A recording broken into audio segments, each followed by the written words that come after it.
If you can please take your seats, we will start in a few minutes. Thank you.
Ladies and gentlemen, it is 9 o'clock.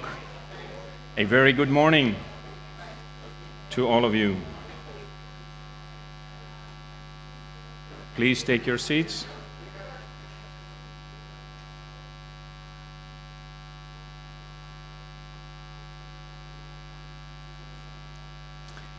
A very good morning and welcome to this CPVO policy seminar on plant variety protection, the path towards more sustainability, innovation, and growth in the European Union.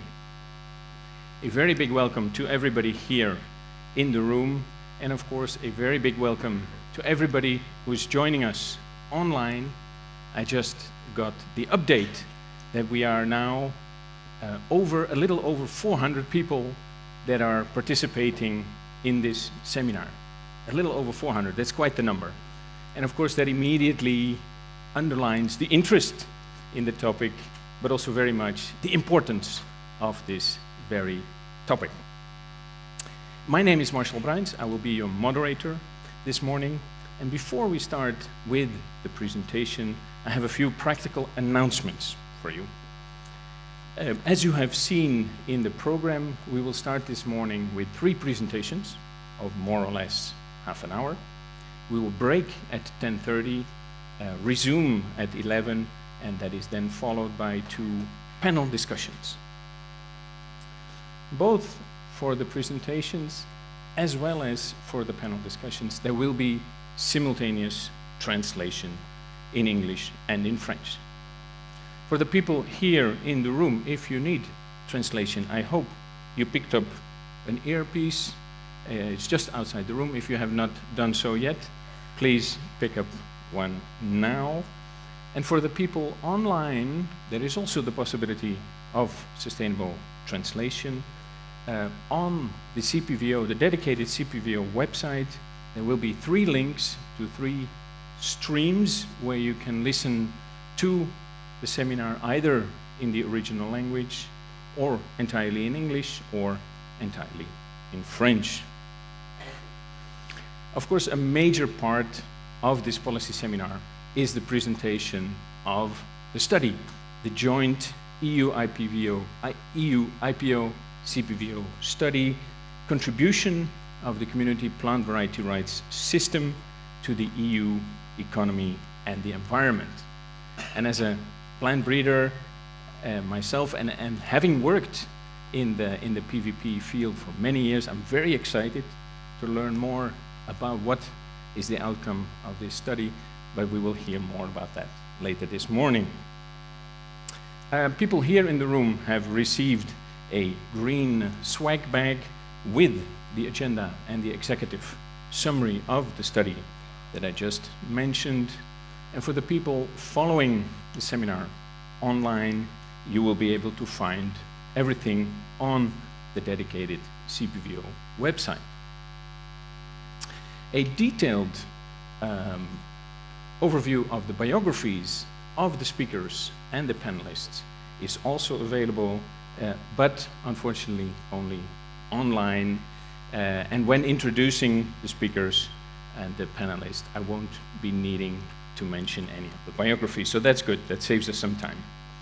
Speaking about time, I will be very strict on time to make sure that we stay very much within the schedule, and to the speakers, I will give you a 5-minute and a 1-minute warning to make sure that everything goes according to plan. Social media is a very important part of our lives today, and for those of you who are active on social media and you're using Twitter, please use the hashtag new plant varieties, all together, hashtag new plant varieties. That would be very much appreciated. And furthermore, I would like to underline that we very much encourage questions from you here in the audience, and of course questions from the online participants. And the CPVO is encouraging you to do that through your smartphone or through your computer. You can scan the QR code that you have found in your bag, or that is also on the CPVO website. And rest assured, it will not download any app, it will just open a website and you can file your questions there. Alternatively, if you wish, you can go to evals.fr, evals.fr, and enter the code CPVO. I tried it yesterday and it is very easy and very straightforward. So I encourage you to do that. At the end of each keynote speech, and at the end and during the panel discussion, we assume that there will be lots of questions. They will be feeding into the evals.fr system, and Dirk, on the left side of the room, he will be moderating the questions and putting them on screen for everybody to see. So let's not waste any more time. We have a very strong lineup of speakers and panelists for you this morning, and to set the scene for us and hear how plant variety protection is arranged in the EU, we now have a keynote speech by Mrs. Sandra Galina. She is the Director General for Health and Food Safety at DG Sante of the European Commission, and she's joining us from Brussels. Sandra, the floor is yours. Good morning. Thank you, Marcel, for this very nice introduction. I would like to say that, it is an honor to be here. So, Marcel, Francesco, distinguished guests, ladies and gentlemen, let me share with you the intense pleasure I have to share, albeit via a video connection, a few ideas on a very important topic. I wish I could have been in Angers, but this is a partie remise. We will meet, I'm sure, soon. I would like to zoom into the fact that today you will be discussing about successes, but also about future challenges, which is, I think, the important part where the questions should be, because we should never rest on our laurels. And I speak of laurels because this is a diamond, this agency. This agency has achieved things that are very difficult to find in other agencies.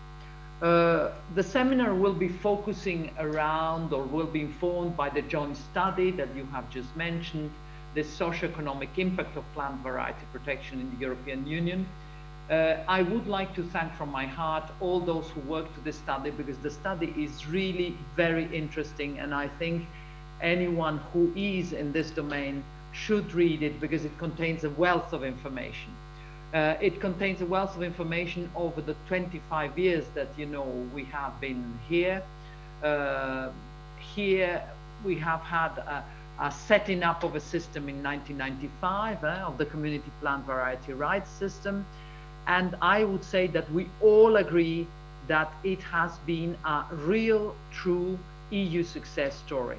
So there have been, I would say the CVPO has granted over 60,000 community plant variety rights to different varieties of more than 2,200 plants, species. Today, over 29,000 rights are in force. The CVPO's work is supported by 23 member states examination offices that need to carry out the variety testing in the field. So you can see the complexity of the system, but you can also see how monumental it is. This shows also that the system has been particularly efficient in implementing the EU plant variety rights system. Many plant breeders who use the system appreciate it. There are elements which might need some change, but in general, breeders appreciate it. But I would say it's not just the EU breeders, but it's also, you know, from beyond the union borders that the system is appreciated. The EU breeders from non-EU countries account for about 1 in 5 of all the applications for EU protection. This means that the system is successful and it's of high repute. The EU is the world leading seed producer. So, you know, it was obvious that we needed to be covered in a way, but it's also the biggest exporter of seeds. So I would say it's always very interesting to see these correlations, because it's no surprise that the CVPO manages, I would say now, one of the world's largest variety protection schemes, you know. Now, as the community plant variety rights system has moved into its 3rd decade, I want to congratulate you all at the CVPO for the way you have run the system, and I would say the very positive professional reputation you have deservedly earned, not only in Europe, but worldwide. My feeling is that when I speak with you, when I have had chats with Francesco and his teams, I can sense that there is not only experience, but there is also passion in the work that is being carried out. I would say that you are trying to make the system more user-friendly. So it's more efficient, but also more user-friendly without sacrificing the quality, because, you know, there's always a trade-off. Nothing is harmless, nothing is neutral. So I would like to commend the efforts of and the long work of the CPVO on electronic systems, you know, for online applications. I think that all of this has greatly facilitated the access and the handling of applications. Now, the CPVO is setting up a quality audit system for variety testing in the examination offices in the member states, you know, and support for research activities into biomolecular techniques. All of this are improving the standard and the efficiency of variety testing. I would also mention that at global level, the CPVO has shared its advances in electronic systems with the International Convention for the Protection of New Variety Plants, UPOV, obviously, which has taken them up in developing worldwide systems. I tell you, one of the hallmarks of success is when other partners in the rest of the world want your system. So these are all very good achievements, and you need to be really proud about these achievements.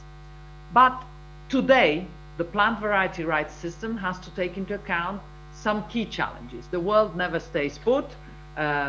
Things are always in a state of flux, and the European Union and the world are faced with a few challenges. The first challenge is climate change. You know that we have a big set of policies that drive into the green transition.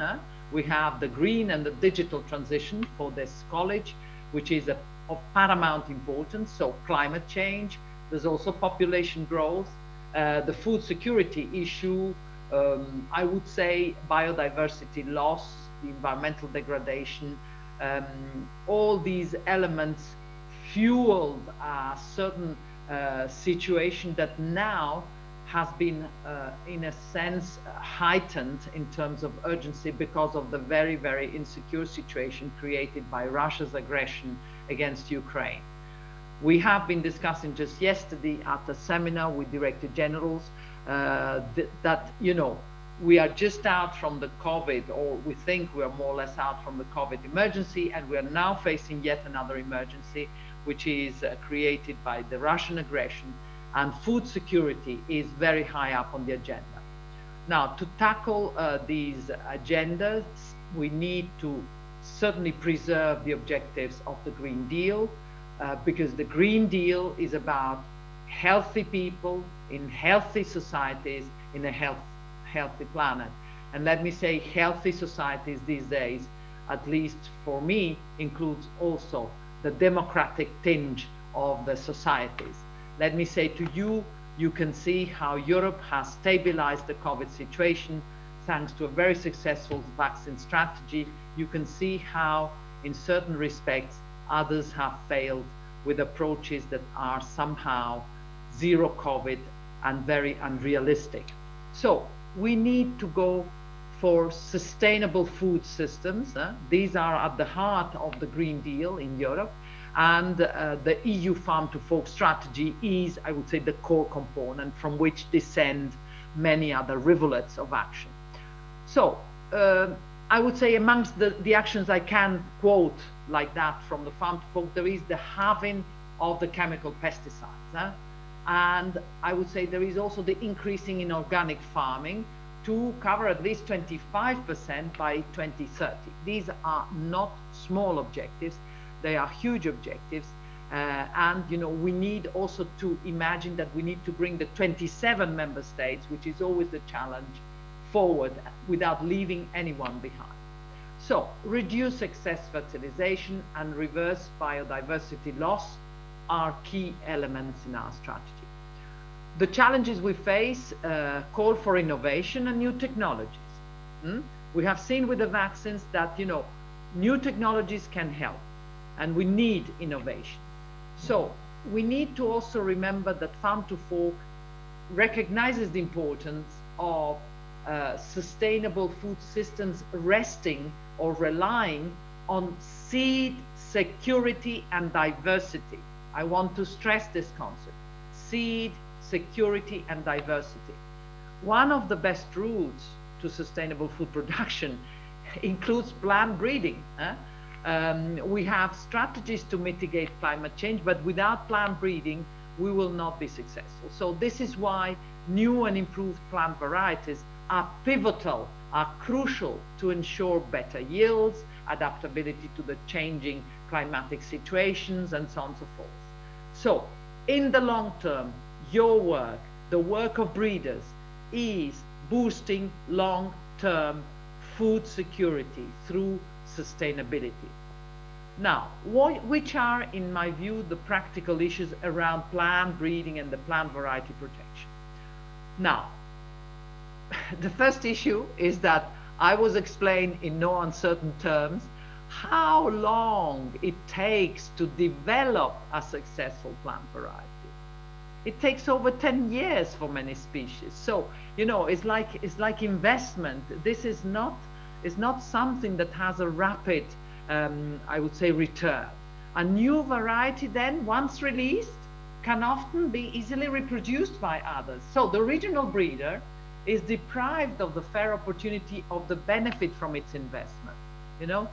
So the developments in the plant breeding sector, such as molecular market assisted breeding, or for instance, the new genomic techniques that we are sort of working on within the Commission, within my services, do give you faster and more targeted breeding.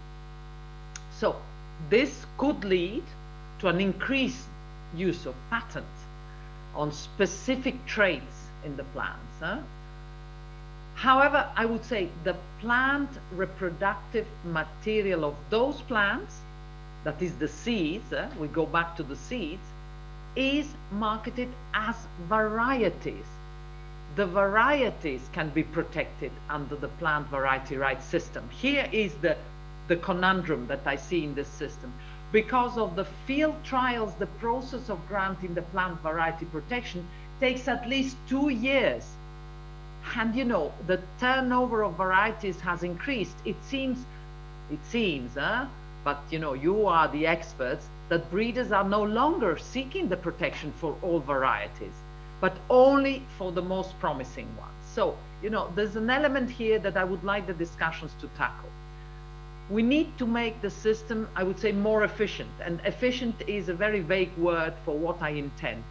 Future-proof, what do we want to say? I mean, we need to see that the world has changed, and we need to be able to capture this change in our work. Now, to implement the plant variety rights system, the CPVO is developing variety testing protocols for new species and new traits, and testing methods together with the experts of the member states in the examinations offices. So this is a huge building site. But to carry this work forward, it would be important to have a head start on developments in plant breeding, its drivers and its challenges. So we would need to do horizon scanning.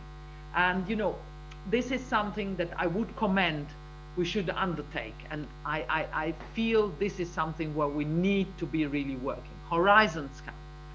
Now, forgive me the pun on words. There are 2 ongoing EU Horizon 2020 projects, Invite and Innovar.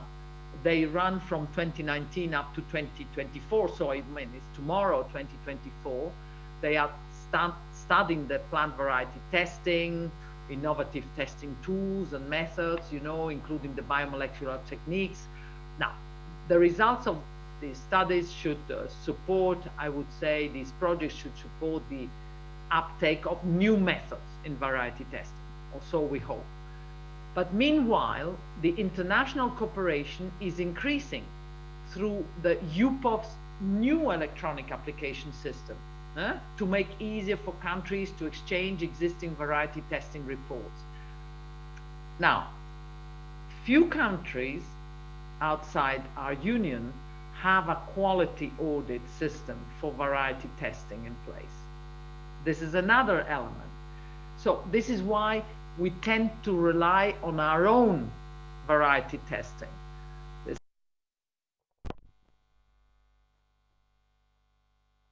From outside the EU, and I would like to mention that this is a real issue.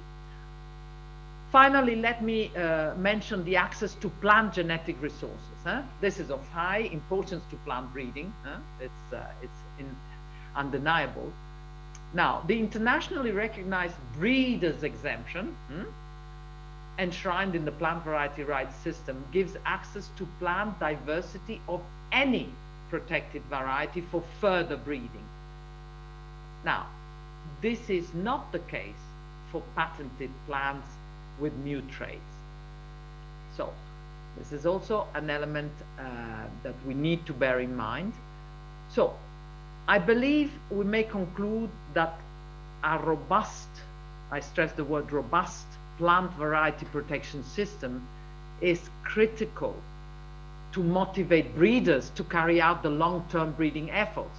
You know, how can they invest all these years of work and funds if they don't have a protection and a return on their funds? So I would also say it makes it possible to recover the costs of research and development. It's not only a benefit for the breeder, but for the society at large.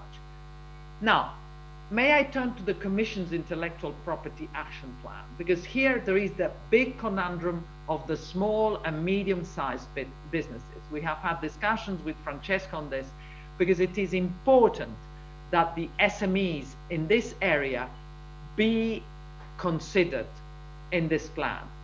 Inventions are cornerstone of today's economy. Without new inventions, we don't have growth. But you know, we have also this competing global scale that is there, so we need to be clever in what we do. Many if not a large percentage, if not the majority of the companies protecting their innovations with plant variety rights, I would say the figure is 60%, are small and medium-sized businesses. Small and medium-sized businesses. So we need to extend the use of the various tools available to small and medium-sized businesses to include the plant breeding sector. I'm aware that we are in consultation with the colleagues that deal with the Intellectual Property Action Plan, including a call for an amendment, I would say, to the basic regulation. I would say that 10 years ago, an external evaluation of the basic regulation found that it was well functioning. It was enjoying broad support. But, you know, today, whilst the Commission sees no urgent need to amend the basic legislation, we need to address the governance issues that have been identified in the common approach on the EU decentralized agencies, so that we are more effective. We cannot go on with the current situation. We may not need changes in the basic regulation, but we need to tackle the governance issues. I would say that the shortcomings that have been identified regard mostly the provisional protection of varieties for which an application has been made. This is something that I say after a long discussion that we had internally. And so I go back to the Intellectual Property Action Plan, which included an announcement that the Commission would start the evaluation of the regulation on community plant variety rights. Now, unfortunately, I tell you, the COVID, but also the new Ukraine crisis has put a very heavy weight on us, and we need to postpone this evaluation. I hope you're not too disappointed, but we have been heavily impacted and we need a rescheduling of this work. Now, as I said, this plant variety rights system plays a crucial role in the economy of the EU.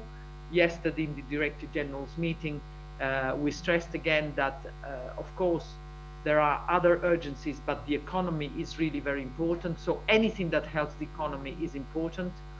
I would say that a robust plant variety rights system encouraging breeders to develop new varieties is key. So I would hope that a modern, resource efficient and competitive economy can have and can rely on such a system, because otherwise we will not have jobs or growth in the plant breeding or in the seed production sectors. The community plant variety rights system has contributed to output growth in agriculture since 1995.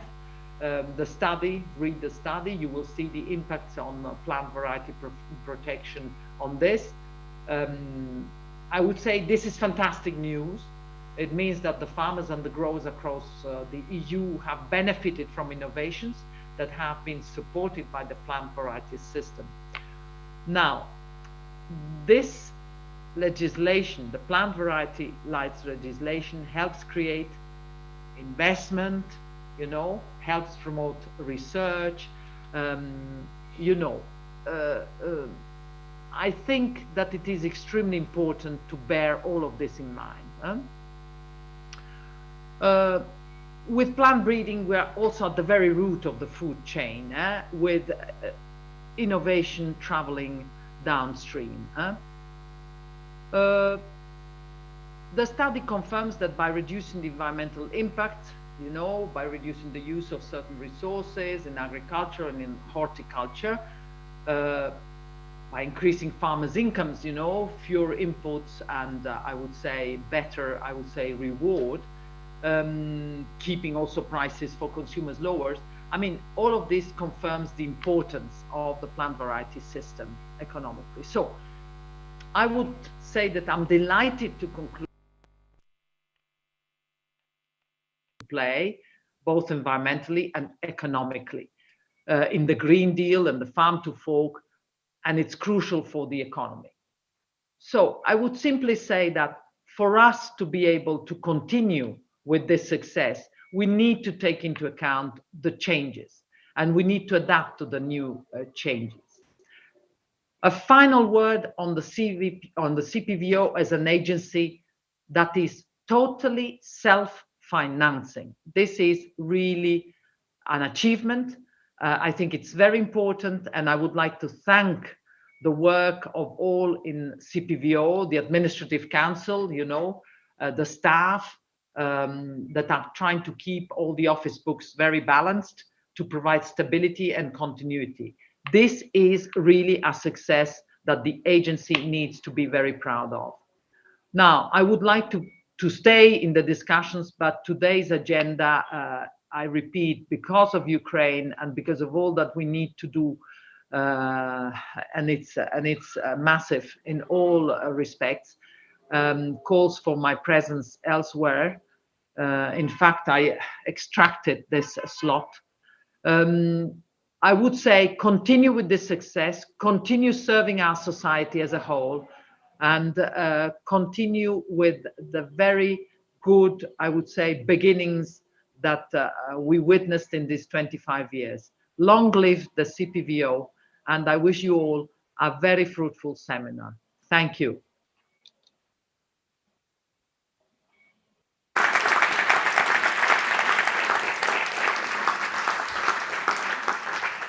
Thank you, Sandra. That was very inspiring. Indeed, a success story going back to a success story. Be proud, but think of the future, because I see the pool desiccating. So we need to be thinking what to do to facilitate the request of protection. Wonderful. Many thanks. Sorry, I need to leave you all, and I wish you luck. And next time I'm in Angers. It's a promise. Okay, thank you, Sandra.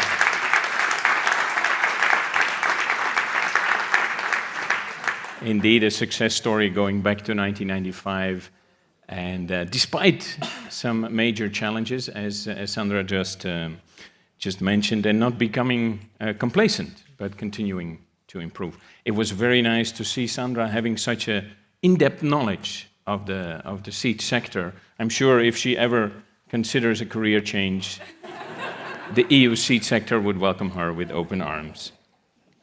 Okay, in our next presentation, we will hear from Mr. Bruno Ferreira, and he is the Director General for Food at the French Ministry of Agriculture and Food, and he will be sharing his thoughts not on modern music.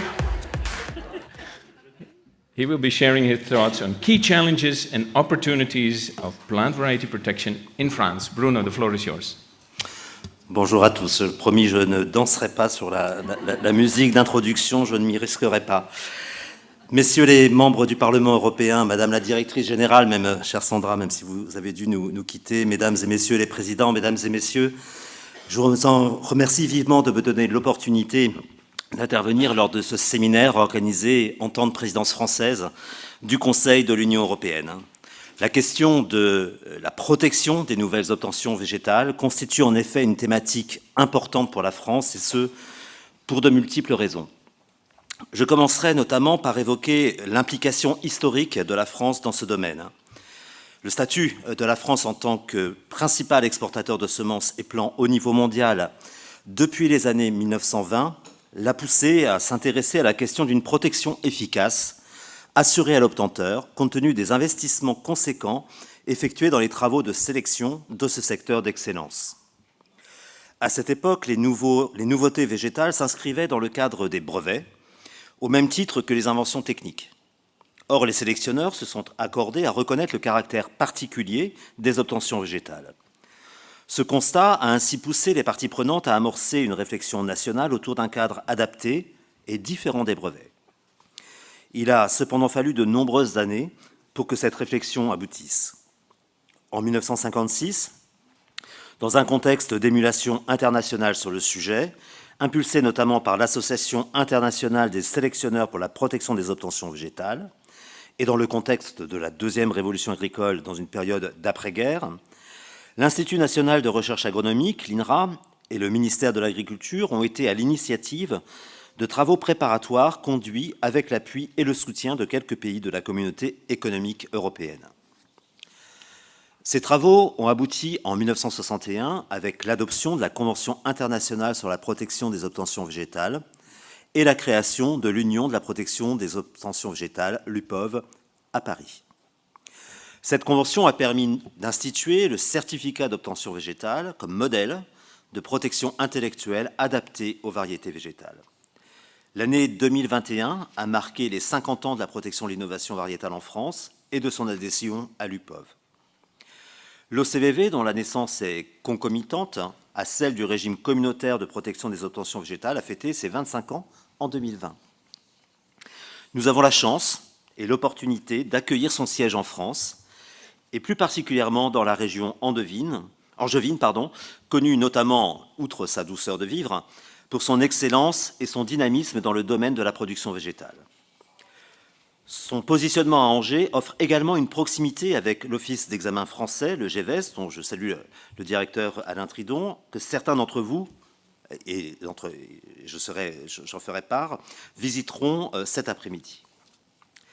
Depuis la mise en œuvre en 1971 de la première loi sur les obtentions végétales et la création de l'Office national de protection des obtentions végétales, aujourd'hui nommé Instance nationale sur les obtentions végétales, près de 14 200 titres nationaux ont été délivrés sur 194 espèces.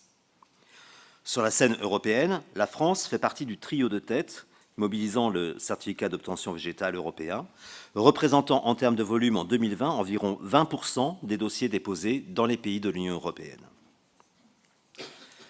Le certificat d'obtention végétale, via l'exception du sélectionneur, qui permet le libre accès aux ressources génétiques pour la recherche et le développement, assure à la fois une juste rémunération de l'obtenteur tout en promouvant l'innovation variétale et sa diffusion large.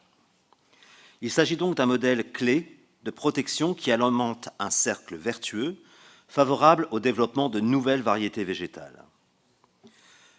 Les semences étant le premier des intrants de notre agriculture, ces nouvelles variétés constituent un levier majeur pour rendre plus agile l'adaptation de notre agriculture aux grands défis à venir et un pilier de la troisième révolution agricole voulue par le président de la République, Emmanuel Macron. Il est essentiel d'avoir un système qui ne bloque pas pendant des décennies la diffusion de l'innovation, comme cela peut être le cas avec les brevets, tout en permettant de rétribuer les obtenteurs. Et la France est attachée à défendre le modèle du certificat d'obtention végétale avec ce principe d'extension du sélectionneur institué par l'UPOV sur la scène internationale. La France défend notamment ce modèle au sein des instances du traité international sur les ressources phytogénétiques pour l'alimentation et l'agriculture, le TIRPA, relevant de la FAO et traitant de la question de l'accès aux ressources au niveau multilatéral à des fins de recherche, de sélection et de formation. Le modèle du certificat d'obtention végétale est également au niveau économique particulièrement adapté à la diversité et à la richesse du tissu composé des entreprises de sélection au niveau français. Sur la soixantaine d'entreprises de sélection françaises, la grande majorité sont des petites et moyennes entreprises innovantes, consacrant en moyenne près de 12% de leur chiffre d'affaires à la recherche et au développement. Ce niveau d'investissement est très conséquent. Il est d'ampleur équivalente à celui du secteur pharmaceutique. Il n'aurait sans doute pas été aussi marqué si le système du certificat d'obtention végétale n'existait pas. La protection variétale est indéniablement un levier majeur d'innovation et de croissance. Les travaux de la table ronde de cette matinée, dédiés à ce volet, l'illustreront certainement. Le dynamisme et la pérennité de ce paysage d'entreprise dépend entre autres de la durabilité du certificat d'obtention végétale. Et je salue à ce titre l'accompagnement de l'OCVV dans la mise en œuvre de l'axe PME du plan d'action propriété intellectuelle de la Commission européenne. Le système du certificat d'obtention végétale est au final un système jeune qui a montré une certaine adaptation aux besoins évolutifs du secteur privé. L'année dernière, la prolongation de 5 ans de la période de protection communautaire octroyée aux variétés de certaines espèces des secteurs ornemental, légumier et fruitier en est la preuve. Cela ouvre la perspective pour les obtenteurs d'un meilleur retour sur investissement et de meilleurs revenus compte tenu de la complexité et de la longueur des cycles de multiplication des espèces considérées. Je salue ce changement et il conviendra que nous puissions adopter les dispositions législatives au niveau français pour aligner notre protection nationale à cette nouveauté. Et je dirais qu'au niveau national, il est aussi nécessaire de faire connaître le certificat d'obtention végétale, pour pouvoir le protéger. Au cours de mon parcours professionnel, notamment en cabinet ministériel, j'ai pu mesurer combien ce système innovant, original, était mal connu et trop souvent ramené au fonctionnement du brevet. L'encadrement de la pratique des semences de ferme de variétés protégées est également un élément clé du certificat d'obtention végétale et s'est montré très novateur. Il permet de préserver la liberté de choix des agriculteurs quant à l'utilisation d'une partie de leurs récoltes issues de variétés protégées pour leurs semis tout en rétribuant le travail des obtenteurs. Depuis 2001, la France, et conformément à la réglementation européenne, a permis d'obtenir 3 accords interprofessionnels sur les filières blé tendre, autres céréales à paille et pommes de terre dans cet objectif. La contribution volontaire obligatoire est perçue soit sur le volume de récolte, soit sur le nombre d'hectares. Et une partie des sommes recueillies permet également, dans certains cas, de financer directement des programmes de recherche collectifs via un fonds de soutien à l'obtention végétale. Ce système, basé sur un engagement collectif de la filière des obtenteurs aux agriculteurs, a fait ses preuves depuis près d'une vingtaine d'années. Et le modèle français attire et inspire des partenaires étrangers, l'Italie ayant développé en collaboration avec l'organisme français en charge du prélèvement de cette redevance, la CICASOV, un système analogue. Et aujourd'hui, le certificat d'obtention végétale fait face également à de nouveaux défis. La capacité d'adaptation du système du certificat d'obtention végétale devra tenir compte des enjeux d'évolution de notre agriculture. Souveraineté alimentaire, dont l'enjeu a été renforcé dans la crise ukrainienne que nous traversons. Adaptation au changement climatique, transition agroécologique, émergence des nouvelles techniques de sélection, diversification des cultures, notamment pour le développement des protéines végétales, évolution de la demande sociétale au profit d'une meilleure alimentation, innovation pour l'adaptation au changement climatique. Ces enjeux sont primordiaux à considérer afin de préserver et, si possible, renforcer la place du certificat d'obtention végétale sur la scène communautaire et internationale, en particulier face aux brevets. Nous l'avons vu au niveau européen, le modèle du certificat d'obtention végétale est régulièrement attaqué au profit du brevet, au travers notamment de l'exemple des brevets qui ont été déposés sur des brocolis. Pour éviter cela, une loi a été votée en France en 2016 pour exclure du périmètre de la brevetabilité des plantes les plantes obtenues par des procédés classiques de sélection, autrement appelés essentiellement biologiques. En adoptant ce texte, la France a posé la première pierre d'un principe fondamental de non-brevetabilité du vivant, afin d'apporter une garantie de libre accès aux ressources génétiques fondamentales pour permettre l'innovation. Cependant, dans le cadre du développement des nouvelles techniques de sélection, si l'Europe s'engage en cette voie, se posera de nouveau la question de la propriété intellectuelle des variétés issues de ces technologies. La question visant à pouvoir refuser un brevet sur les variétés issues de ces techniques sera clairement posée dans le cadre actuel. Et la coexistence du certificat d'obtention végétale avec les brevets pourrait donc se poser en Europe et l'avenir du certificat d'obtention végétale sera clairement mis en question.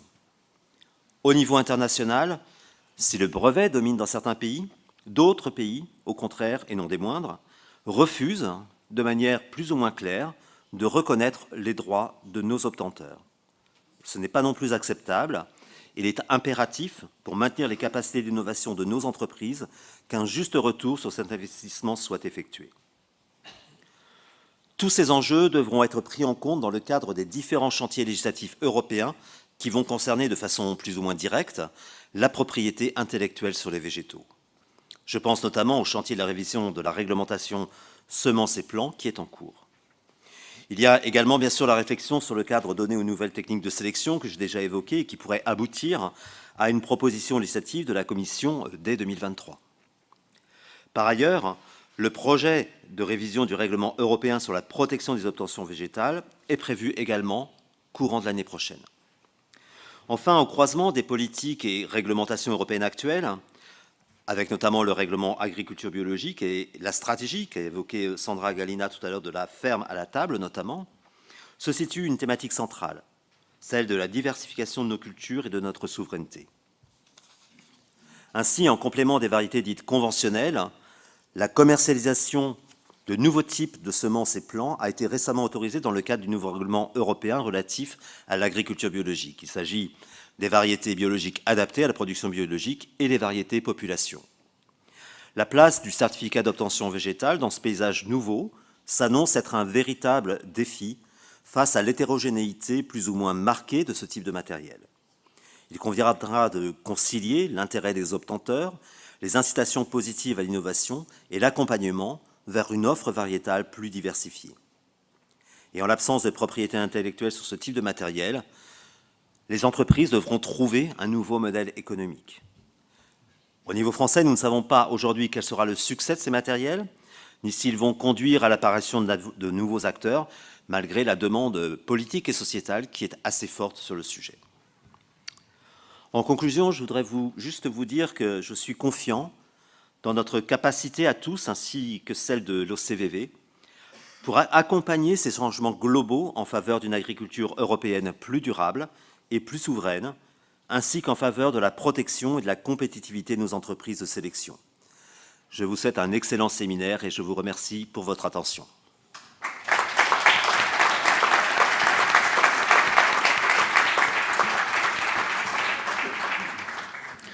Merci Bruno. Please stay. We have some questions. It is great to see that France fully realizes the importance of both plant breeding and plant variety protection, not just to create new varieties, but also overcoming the many challenges that we are having. So that is really fantastic. And I am in a lucky position because I'm seeing the questions that are coming in here on my screen. So I will read the first question in my best French, which is not very good. Quelles sont les initiatives mises en place par la France afin de mieux promouvoir le COV auprès des PME?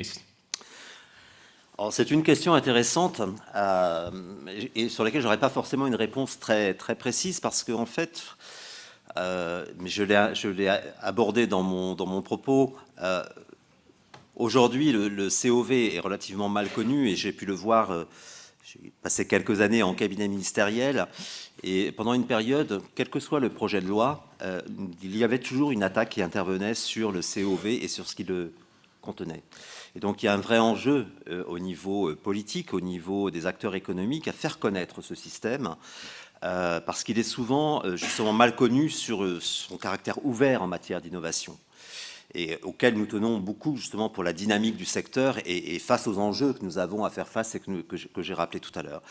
Donc il y a un travail d'explication et de persuasion à faire, mais sur lesquels c'est toujours très compliqué de faire revenir notamment les politiques, parce qu'ils sentent bien qu'on est sur un sujet, sur cette articulation entre le certificat d'obtention végétale et le brevet, qui est quelque chose de sensible, qui nécessite une compréhension du système qui n'est pas des plus aisés pour des non-spécialistes, et qui est toujours vécu comme étant un peu risqué. Mais je suis persuadé qu'il y a un vrai travail de fond à faire pour faire connaître ce dispositif et montrer que aussi, on l'a évoqué, Sandra Gallina l'a évoqué également, nous avons essentiellement des TPE, des PME qui sont dans les territoires, qui font vivre une véritable innovation. Et je regrette que chaque année, même en France, nous avons certaines entreprises qui sont régulièrement attaquées avec des produits qui sont dégradés ou même des installations qui sont dégradées, alors qu'elles sont à la pointe d'une innovation qui n'est pas incompatible avec les enjeux que sont les enjeux de préservation de la biodiversité et les enjeux globaux auxquels nous avons à faire face. Donc il y a un vrai travail de fond, c'est une matière complexe qui personnellement me passionne. Alors, je ne postule pas non plus pour vous avez fait une offre de service pour Sandra Gallina tout à l'heure, mais je ne postule pas spécialement pour un poste dans le secteur, mais c'est un secteur qui m'a toujours intéressé justement par rapport à cette capacité d'ouverture sur l'innovation et sur la création des conditions de maintien de cette dynamique d'innovation. Et donc il y a un vrai enjeu qui n'est pas simple. Je dirais aussi qu'il faut que le secteur semencier soit le porteur de cela. On a eu, pour les mêmes raisons, et je crois que ça a été partagé en France, notamment avec l'interprofession des semenciers en France, l'objectif de s'ouvrir, de communiquer sur ce qu'est réellement ce secteur, ce que sont ces entreprises et comment cette protection intellectuelle particulière, ouverte et totalement innovante permet d'avoir un dynamisme et un tissu de PME, TPE dans les territoires. Thank you, Bruno.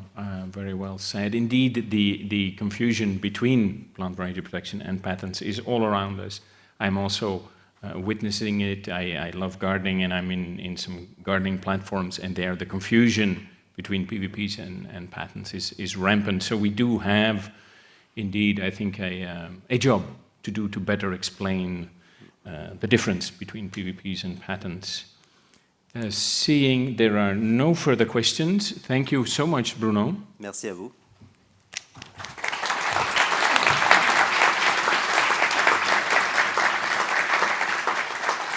And then we can move on to our third and last presentation of this morning, and we will hear from Mr. Nathan Weissman.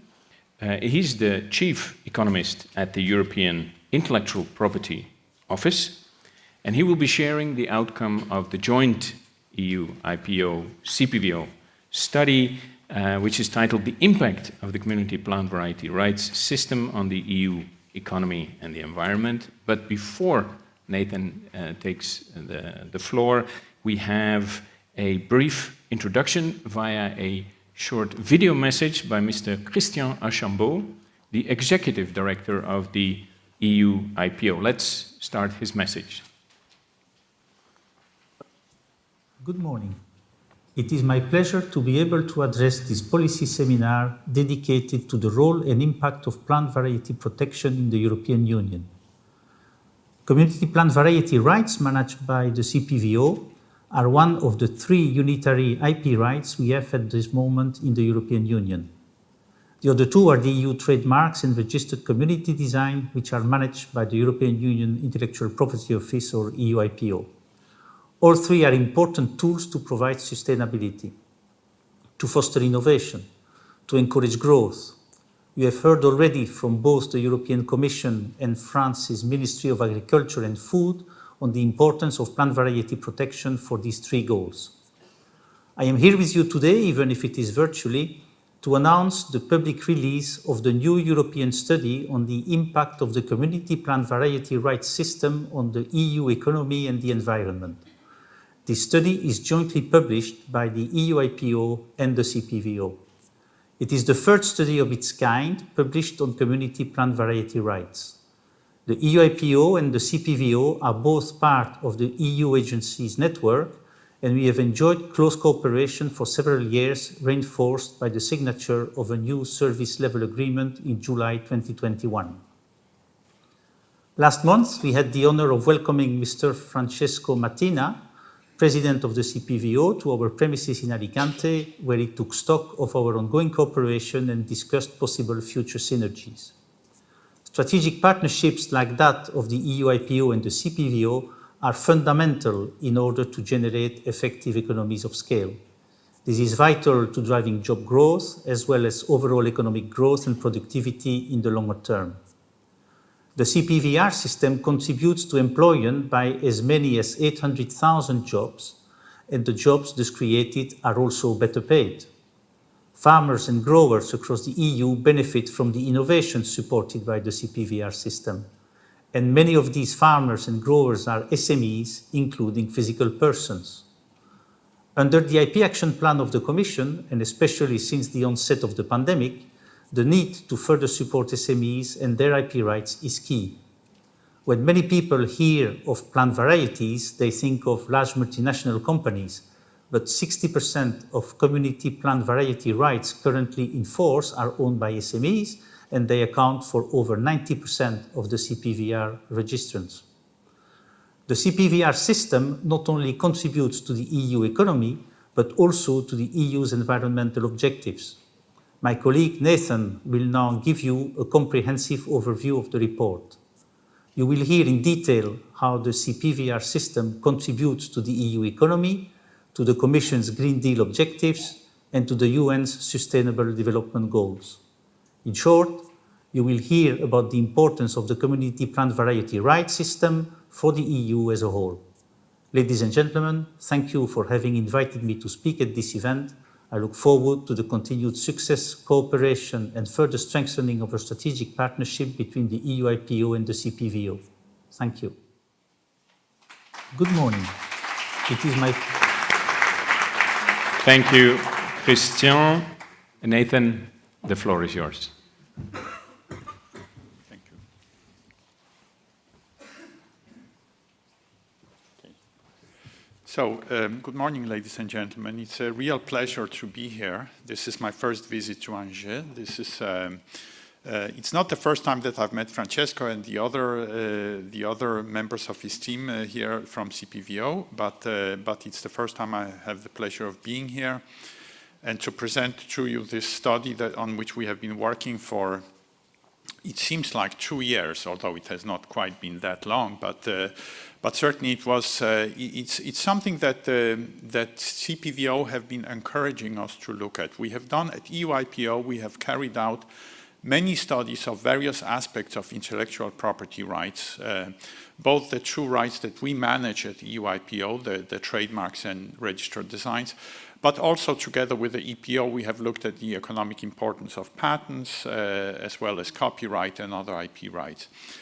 So CPVO have been encouraging us to take a closer look at the plant variety rights system, at the community plant variety rights system, and examine the contribution it makes to the economy and to the environment, and as well as the Sustainable Development Goals. And so this is, we've been working on this now for several months, and it's a great pleasure to present to you the fruit of this work. Before I launch into the presentation, I also want to say that on a personal note, working on this study has been extremely gratifying. I'm an economist, and I've been working for EU IPO for almost 15 years now.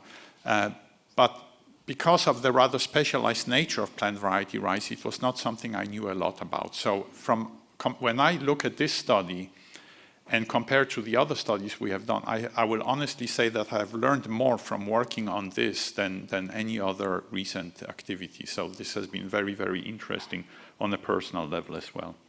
So I will share the results with you. Okay, so basically there is a very brief introduction to the system itself, and much of this has already been said, so I will do that really quickly, but it's designed to make the presentation self-contained. And also, of course, we will be I'm presenting it to professionals who deal with plant varieties, but we will, of course, also be presenting this study in other venues to people who perhaps don't know much about PVRs. And then the meat of the presentation, of course, are the results of the study itself, and so this is what I will focus on. Oops. Okay.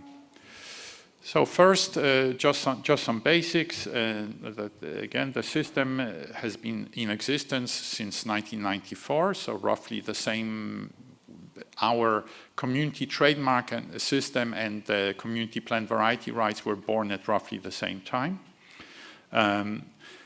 The rights granted by the CPVO are valid in all the member states, just like the ones we grant at EU IPO. So between our two agencies, we manage the 3 unitary IP rights that exist in the European Union at this moment.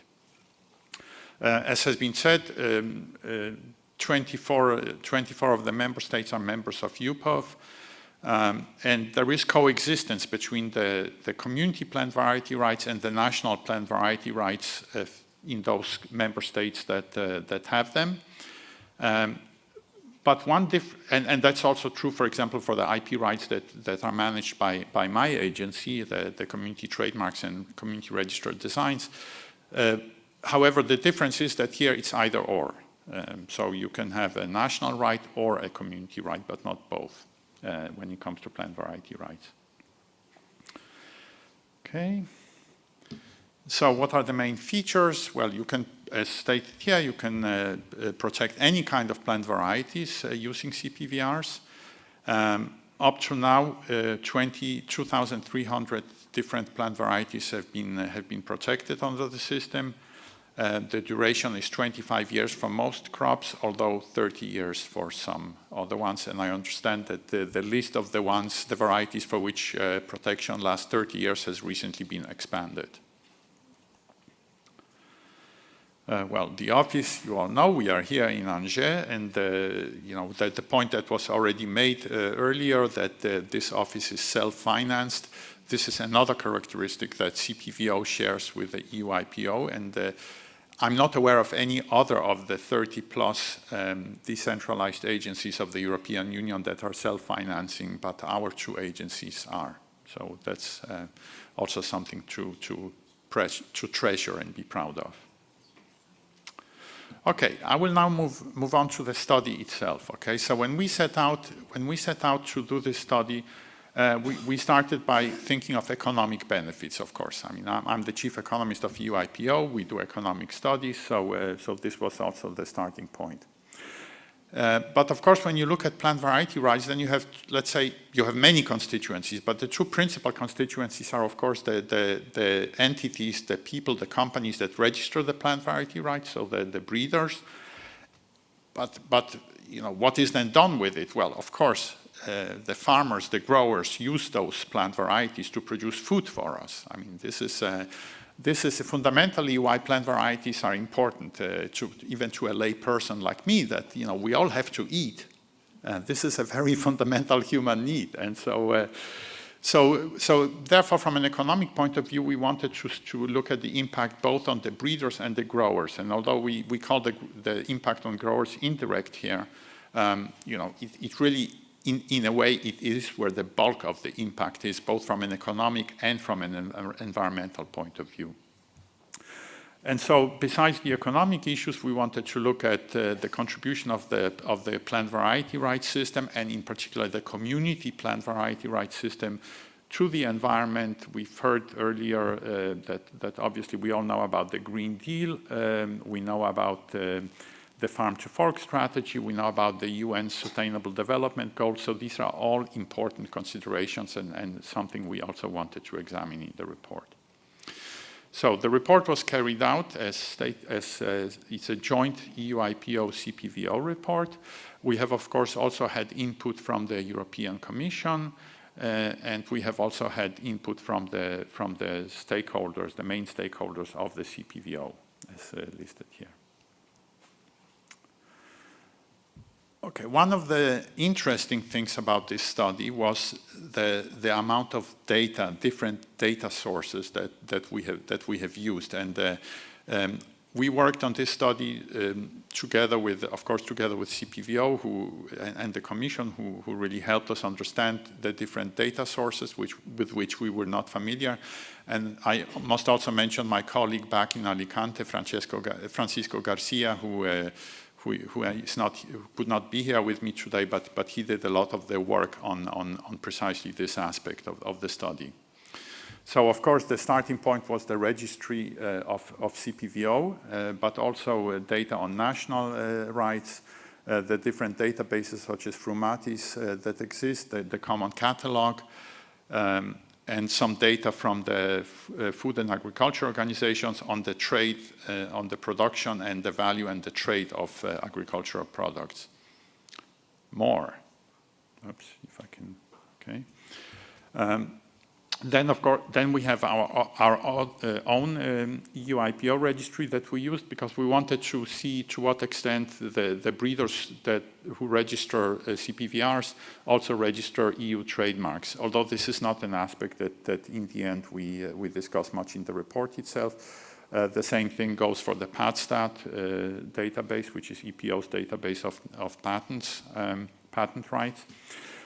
Orbis is a very important database that many of you may not be familiar with. It's a database that basically contains demographic and financial information on more than 20 million companies across the EU. It is put together by a company called Bureau van Dijk, which is a subsidiary of Moody's. And the data in it are public, because in every country, if you have a company, you have to file basic information with a local body, such as the Chamber of Commerce. it's called different things in different countries. In the Netherlands, where I used to work before I joined the EU IPO, it's the Kamer van Koophandel. And so what this company, Bureau van Dijk, do is they collect this information from all the member states and other countries, put it together in a coherent database, and this allows us to have this information in one place. And why is this interesting? Well, it's interesting because we wanted to know who the breeders are that register CPVRs. We wanted to know not only which countries they are from, but also in which sectors they operate, whether plant breeding is their primary activity or just one of many activities, etc. So this is why it was important. And finally, we also used, of course, we also relied a lot on the economic statistics from Eurostat, the EU Statistical Office. The study covers the 25 years that CPVR has existed, although only until 2019, although you will see there are some data for 2020 as well. And so just a few words about the methodology. The methodology is comprehensively described in the report itself, which I, of course, encourage you to read, but just a few words. So we took the different databases, we matched them so that, as I said, so that we can analyze the breeders from different perspectives, from industry, geographical perspective, size, and even region within. In the report, you will find even regional breakdowns of all the member states from where the plant variety rights come. And then there is the impact on growers, and that's a very specialized analysis for which we had the help from HFFA Research, which is a consultancy specializing in agricultural economics based in Berlin. And so they did that part of the analysis that you find in chapter 4 of the report. So there, the goal was to estimate, again, the economic impact on growers. And what do we mean by economic impact? Well, first, things like output, jobs, contribution to economic output in the European Union, and also the contribution to the trade position of the European Union. And finally, the environmental impact, last but not least. Okay, we looked at the 4 main groups, so in terms of scope. So we looked at arable crops, and you have them listed there. We looked at fruit, vegetables, and ornamentals. So for the first 3, so for agriculture and horticulture, we were able to look at different crops. And the way, how did we select these? We basically wanted to select crops that account for more than 80% of the community plant variety rights. You cannot multiply the number. That there was it's a constraint on the analysis how many crops you have. So therefore, we had to choose, and so we used this particular criterion. In the case of ornamentals, if you apply that criterion, you end up with more than 100 varieties, because the distribution of ornamentals is very flat, so to speak. So therefore, ornamentals we were forced to treat as one big sector. Okay, so turning first to the breeders. Okay, in terms of geographic, as has been already said, there are approximately 29,000 CPVRs that are in force, about half of all CPVRs that have been granted since the agency has existed. And you can see from the countries, the top 10 countries from of the breeders. So we have Netherlands in first place, who account for more than 1/3 of the CPVRs in force, followed by France, Germany, the US, Switzerland, Denmark, the UK, Italy, Spain, and Belgium. So you can see that EU countries dominate. 77% of all CPVRs in force are registered by breeders that are based in EU member states. But there are some other countries, so 23% come from outside the EU, and you see them on there. I mean, so in the top 10, you have 3 non-member states, US, Switzerland, and the UK. So it is indeed an IP right that is of use to breeders both in the EU and outside the EU, as was already said.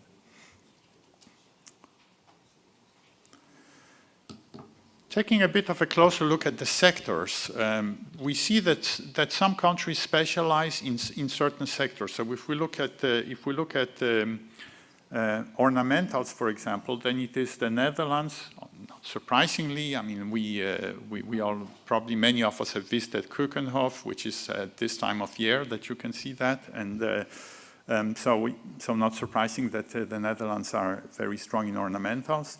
But Belgium, Denmark, and the UK are also quite, have quite high share of ornamentals in their CPVRs.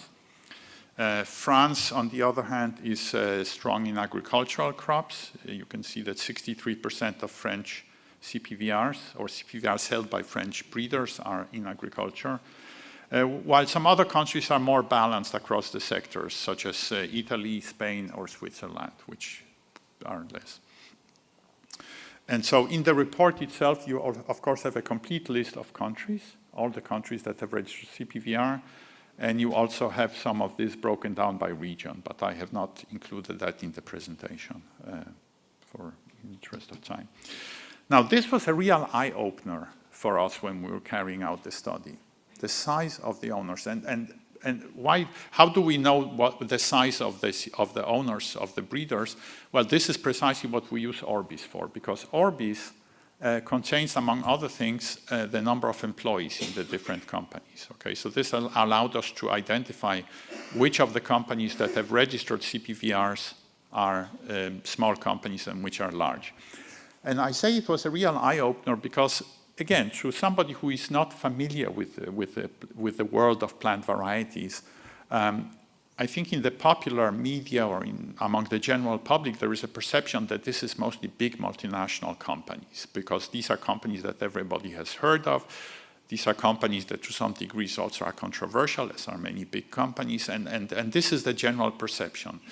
And so when we saw this, and we saw that 60% of the holders of CPVRs are either small and medium-sized companies or physical persons, individuals. That was a real surprise for us, that SMEs play such an important role. 93% of the owners of CPVRs are SMEs. Okay. And so large firms, of course, do play a role. They account for 40% of the CPVRs, but still, this was really, really interesting for us to see.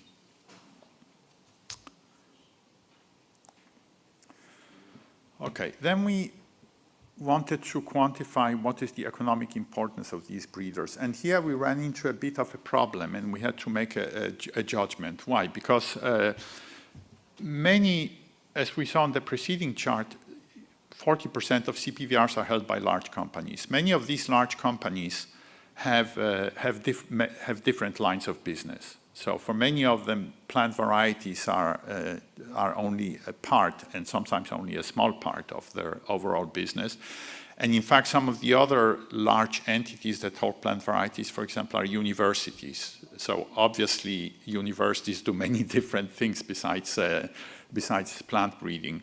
So therefore, what we chose to do is, for this particular part of the analysis, is to focus on companies that, for whom plant varieties are the main, plant breeding is the main activity of the company. And we found 951 such companies. So when looking at these figures, keep in mind, this is an understatement, because we have excluded big companies, the part of their activities that also is related to plant breeding. But still, we find 70,000 workers employed in the EU, combined revenue of more than 35 billion euros in these companies. And you can see the distribution in which sectors they are active. Okay, so quite a significant contribution in itself. Now we turn to the people or the entities that use the output of the plant breeding sector, namely the growers. And this is where we'll see some big numbers. So we know that production or yield is growing. Now, if output is growing, and this is true in general, not just for in agriculture or horticulture, if output is growing, then basically you can grow output in two ways. You can use more inputs, so more resources, to throw it into production, or you can become more productive, and which allows you to produce more with less. Now, how do you become more productive? Well, you become more productive by innovating, right? Innovation. And in this world that we are talking about, innovation means plant breeding. And some of the results of this innovation are then protected by plant variety rights and specifically community plant variety rights. And this is what we focus on here. So, what is happening to input use in European agriculture and horticulture? Well, you see it there. It's declining. This is the development over the 25 years between 1995 and 2019. So the amount of inputs in arable farming has been declining by 0.5% per year. These are annual rates. And in horticulture by almost 1% per year. Okay, so we see obviously that there has been strong productivity growth because these sectors are producing more with less. As we see here, yield is increasing. This is annual yield growth in the different sectors. So this ranges from 0.2% per annum for ornamentals to more than 1% per annum for vegetables. Okay, so quite strong growth, and for arable crops as well. Okay, so the European farm sector, broadly speaking, is producing a lot more with considerably less. And this is the fruit, pardon my pun, this is the fruit of the innovation that is supported by the plant variety rights system. So the next step then is to try to figure out how much of that innovation is related to plant variety rights, can be attributed to plant breeding innovation. And this is done in the report. The methodology for doing that is explained in the report. I will not go into it here, but as you can see in this chart is that, in fact, all of the innovation, all of the growth that we have seen in yields for the 4 sectors can be attributed to plant breeding innovation.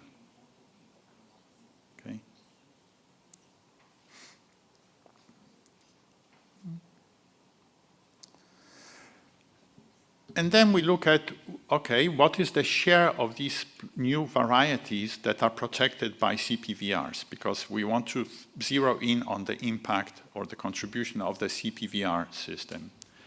And we see here for ornamentals, it's a very high share, almost all of them. Lower shares for vegetables, fruits, and arable crops, but still something in the order of 20%. Okay, so these figures are then used to determine what portion of the plant breeding-induced yield growth is generated by varieties that are protected by CPVRs. I should say that these estimates may be conservative, as was pointed out during at a late stage by one of the stakeholders of CPVO, because we base these shares on the number of varieties. It would, in a way, have been more correct to weigh this by the area, by the land area that is devoted to the various crops, because of course there are some plant varieties that may be registered but are not actually grown very much, are not used very much. So if anything, these figures are conservative that I'm presenting to you here. So the bottom line of the report then, in terms of production, is what you see here. That as I said, CPVR protected varieties have allowed European farmers and growers to produce more with less, and the increased production that in 2020 that can be attributed to CPVR protected varieties. So in other words, this is what this chart shows is how much lower would production have been in the various sectors if we did not have this community plant variety system. So in terms of arable crops, for example, it would have been I think it's approximately 6.3, 6.4% lower. For fruit, about 2.5% lower than it actually was in 2020. For vegetables, almost 5% lower, and for ornamentals, 15% lower. Okay, so this additional production that is generated. Another way to look at it is, how many people can be fed with this additional food that is produced as a result. And you have the numbers here: 57 million people for arable crops, or 38 million people with the additional fruit output, 28 million people with the additional vegetable output. So, very significant contribution on the grower level. Again, here in this presentation, of course, I can only show the highlights and the main conclusions but in the report you have a tremendous amount of detail. You have figures like this, for example, for the individual crops within the broad categories that I showed on one of the earlier slides. So if you're interested in any of this detail, it's all in the report. Okay, then we move on to, these were the impacts on the production side. And then we look at the economic impact. And the economic impacts are calculated using a type of model that is called the computable general equilibrium model, which basically looks at the relevant market and finds the prices that clear that market, because equilibrium means that supply and demand are equal to each other at a certain price. And this allows to calculate the impact of this increased production on what's listed here: the prices, farm incomes, overall economic output, because of course it's not just the direct additional output in the farm sector, but it has affects both upstream and downstream, right? Because if farmers produce more, then they buy more inputs maybe, and certainly that additional output also generates additional activity in downstream industries, food processing, etc. So employment impact and impact on the EU's trade with the rest of the world. So these are the main economic quantities that we looked at in the report. So if you look first in terms of overall economic output, GDP, here you see the blue part of the bars show the contribution in the primary growing sector for these crops, and the red part is then the upstream or downstream contribution, so via the multiplier effect. For ornamentals, we were not able to separate out the two. Okay, so for ornamentals, we just assign everything to the growing. So it's not completely correct, but you can see that, for example, arable crops, which make the biggest contribution to GDP, it's about half and half. So half of it is the direct impact in agriculture, and the other half is the derived impact in the upstream and downstream industries.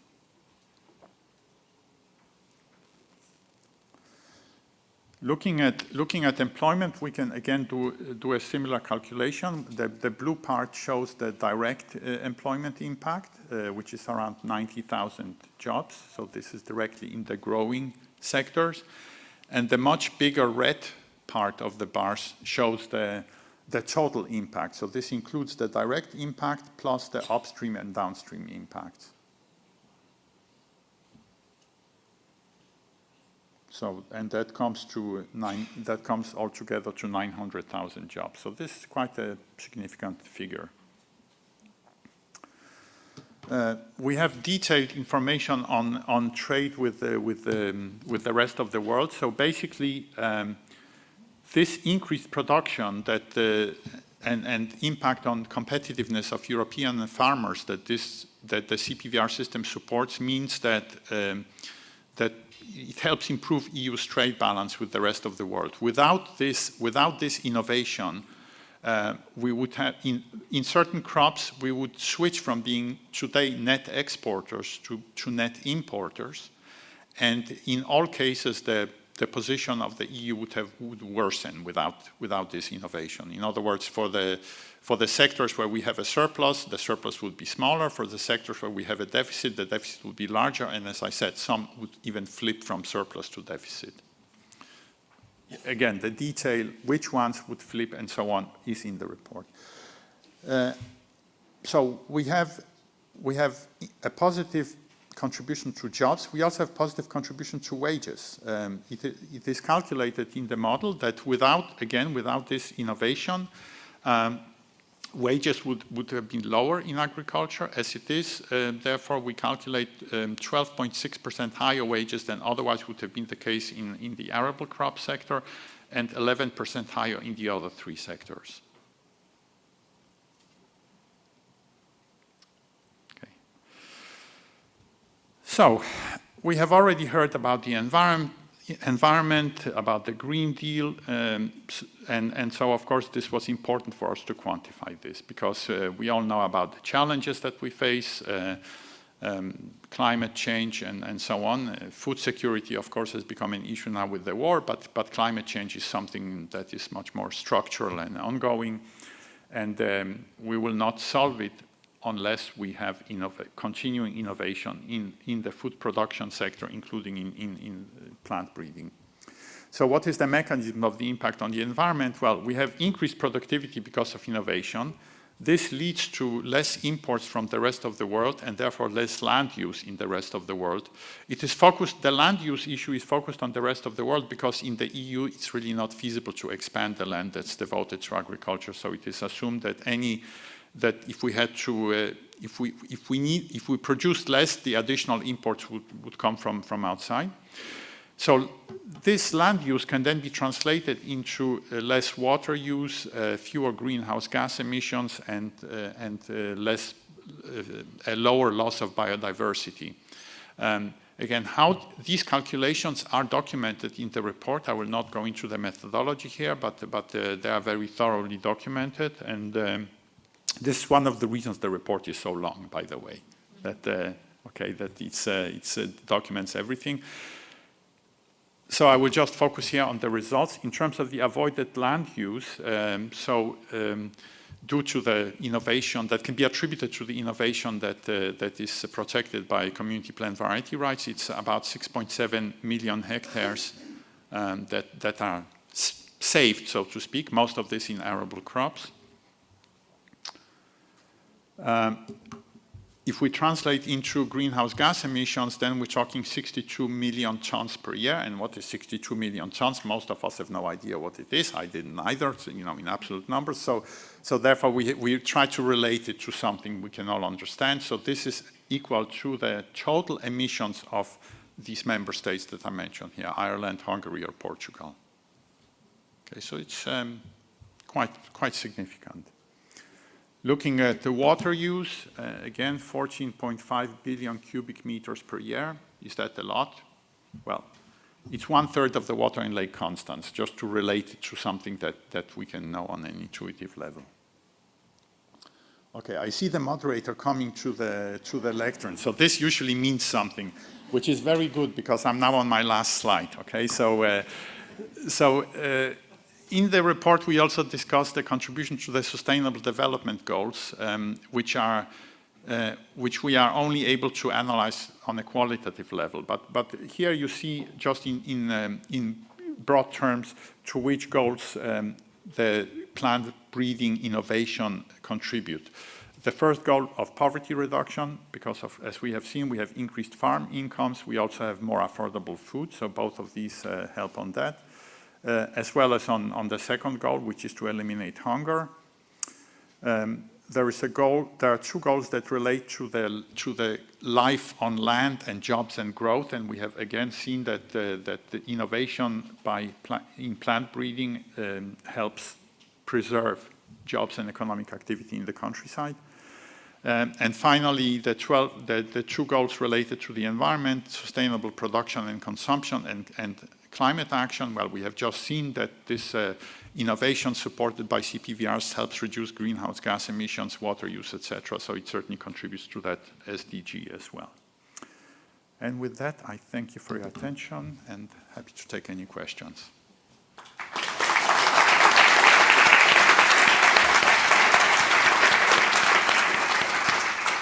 Thank you, Nathan. Wow, that was impressive. I knew, of course, that plant variety protection was making a positive impact on various aspects, but these are some very, very impressive numbers.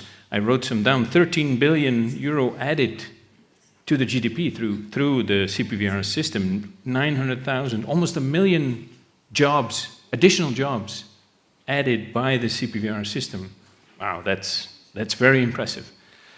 I see we have some questions, and I propose we put the first question on screen.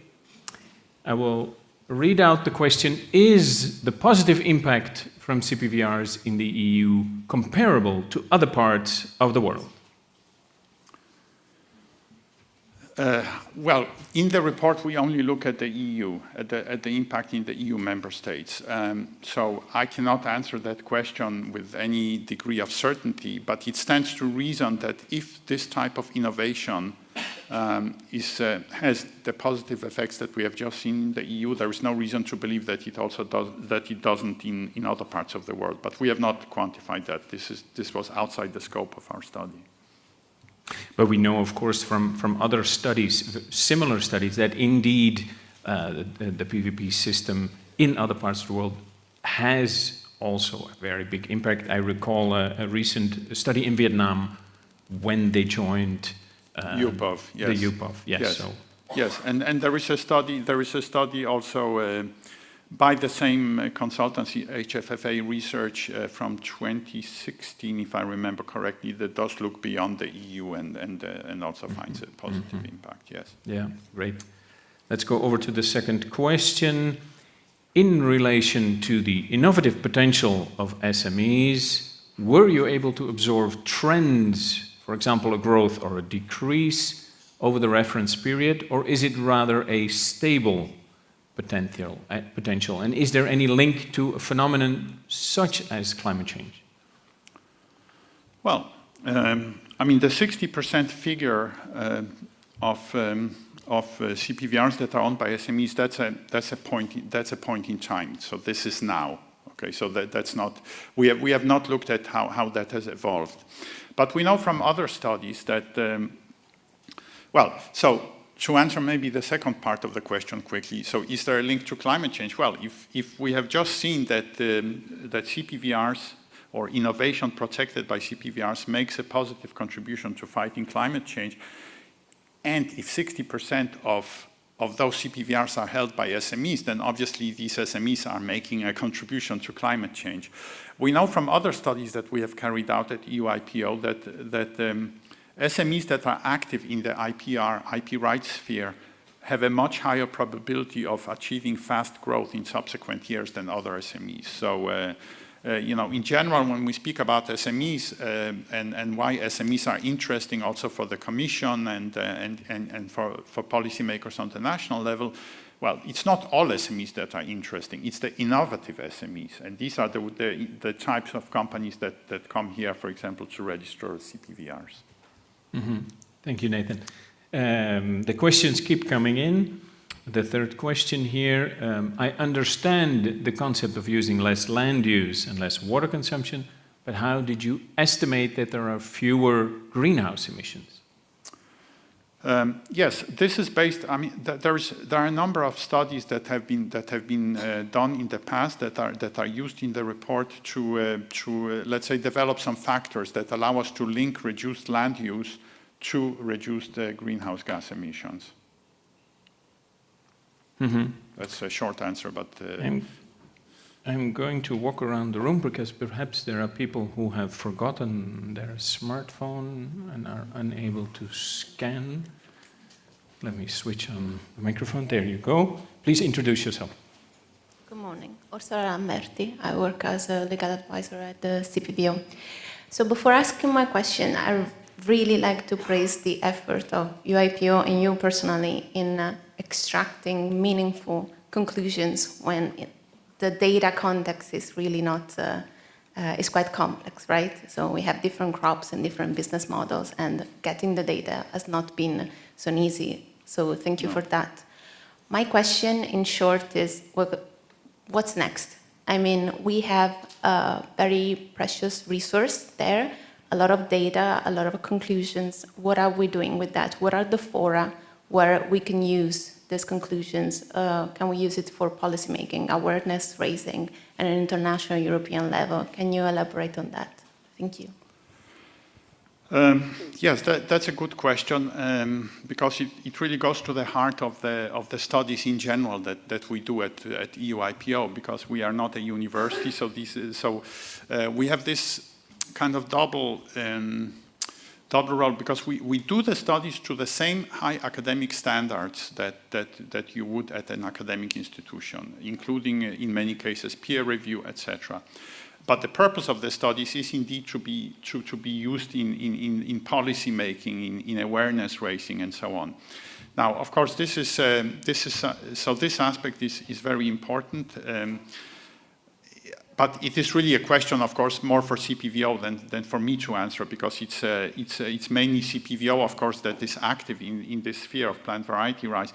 I can tell you that in general, for the studies that we do, one of the things that one of the KPIs, let's say, that we have on the communication side is that we track how often our studies are quoted in various documents issued by the principal EU institutions in Brussels, so the Commission, the Council, and the EU Parliament. So we actually literally, look at the websites and we track how many times the different reports are cited. Okay, this is this is one way. It's not a goal in itself to be cited, of course, but it shows that they are being used, that they are an input into the policy-making process, which is one of the objectives behind these studies. But for further communications activities, I think I would really leave it more for my colleagues from the CPVO to answer, because it is mainly they who will use this study. And besides, what's next? Well, I think this is now a fascinating sector. We have learned something, so I expect that in the future we may do other studies related to this, of course.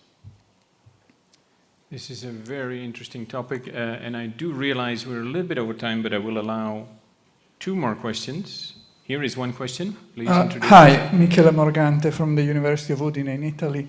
So I guess it's somehow related to the previous question. Not everybody likes the idea of applying for plant variety protection. I mean, there are many movements across Europe that would like to see the system change. And I guess there are alternative ways to do breeding and commercialize the products of breeding, so new varieties. In your estimates, have you tried to estimate what could have happened if alternative models had been used? Because I think that would be very effective to counteract the opposition of some people towards the plant variety protection system. I mean, many people are in favor of participatory breeding, evolutionary breeding, let's leave the farmers to own the seeds and so on. So, which doesn't mean that there wouldn't be any breeding. Well, no, the short answer is in the report, no. In the report we have not made, although on a qualitative level, there is an extensive discussion in chapters 2 and 3 of the literature that discusses the kind of issues that you mentioned. So there's a very thorough review of that, but in the calculations themselves, no, we have not done that. Last question here in the corner. Okay, thank you. I'm Marien Vos, currently presiding the Administrative Council of the CPVO. And I don't have a question, but I want to thank you for the report. But to confirm to the earlier question, yesterday in the AC meeting, we indeed decided what can we do with this valuable report. We cannot just put it in a shelf and that's it. No, we now must make the best use of it in communicating to, well, the society at large, but especially, of course, political circles, the importance of what we're doing here and what we need for the future. So yes, it will be taken up to communicate very explicitly to the stakeholders that need to hear these messages. Thank you. Thank you. Thank you, Marien. That is very good news. Thank you, Nathan. We will now break for coffee.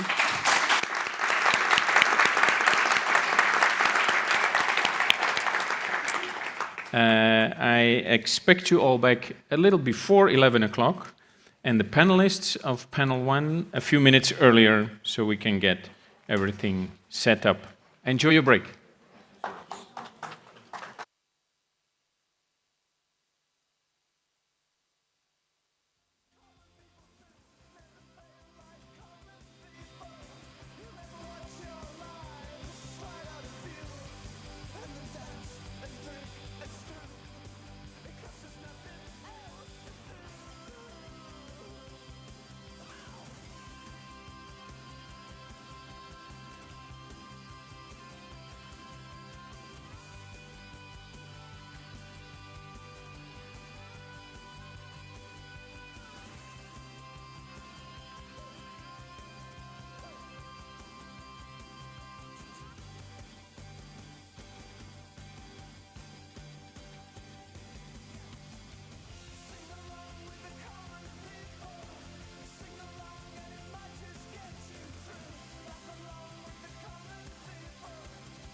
generations. Free excellence affects reality. Fallen empires are running. Find earth and read.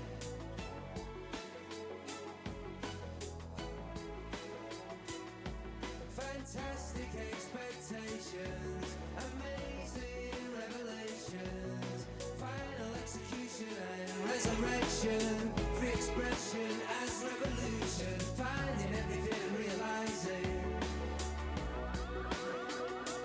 You got the fear, you got the fear, you got the fear, you got the fear. You got the feeling, you got the feeling, you got the feeling, you got the feeling, you got the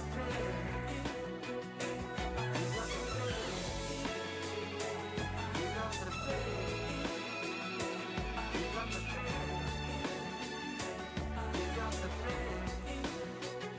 you got the feeling, you got the feeling.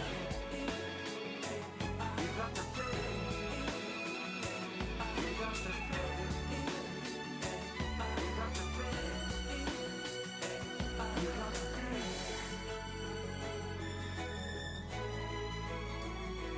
You got the feeling. You got the feeling. You got the feeling. You got the feeling. You got the feeling.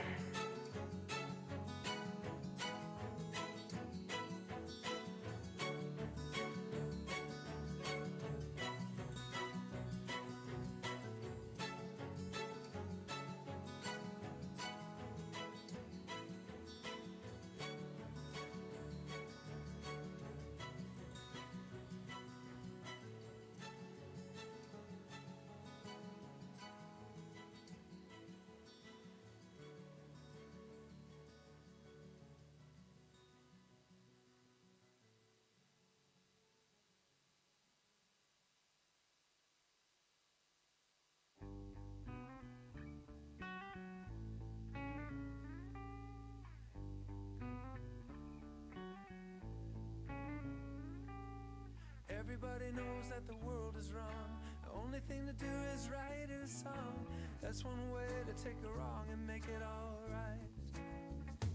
So drink up your time, take a pill for the pain.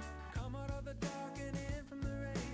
I wanna see your face in the glow of the firelight. The water's warm, and no one ever told you life was long. And believe it, you've always known there's someone out there watching as you go. Just a feeling, you're not alone.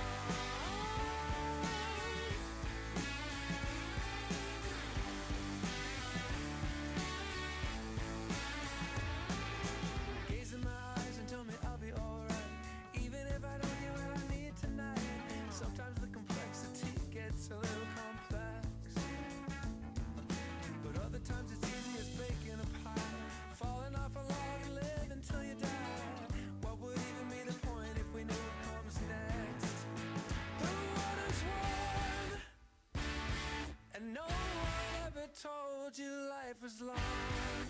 And believed it, you've always known there's someone out there watching as you go. Just a feeling, you're not alone. You're not alone. Okay, dance, love, pray to the beat, make a little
my traveling companion is 9 years old. He is the child of my first marriage. But I've reason to believe we both will be received in Graceland.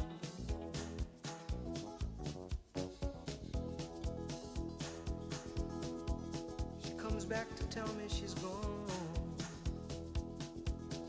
as if I didn't know that, as if I didn't know my own bed, as if I'd never noticed the way she brushed her hair from her forehead. And she said, losing love is like a window in your heart. Everybody sees you're blown apart. Everybody sees the wind blow. I'm going to Graceland, Memphis, Tennessee. I'm going to Graceland. Poor boys and pilgrims with families, and we are going to Graceland.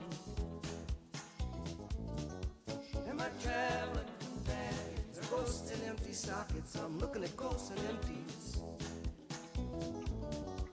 But I've reason to believe we all will be received in Graceland.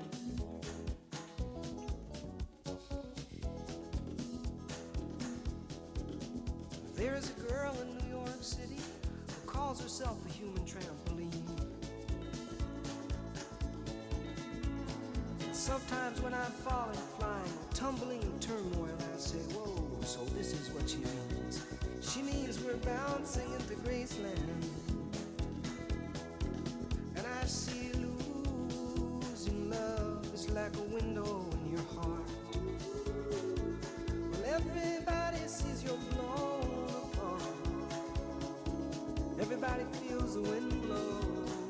Ooh, in Graceland, in Graceland. I'm going to Graceland. For reasons I cannot explain, there's some part of me wants to see Graceland. And I may be obliged to defend every love, every ending, or maybe there's no obligations now.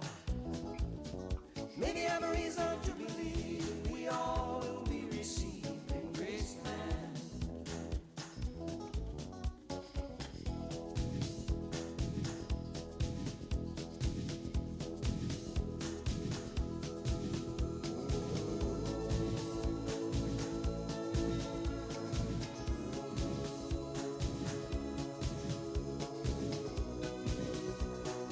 Oh, in Graceland, in Graceland, in Graceland.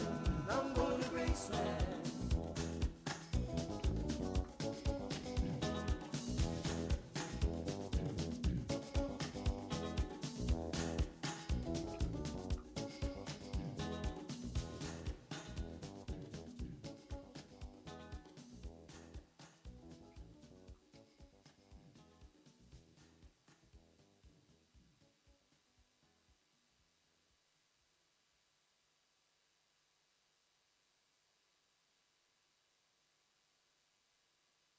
A few questions that I need to know. How you could ever hurt me so. I need to know what I've done wrong and how long it's been going on.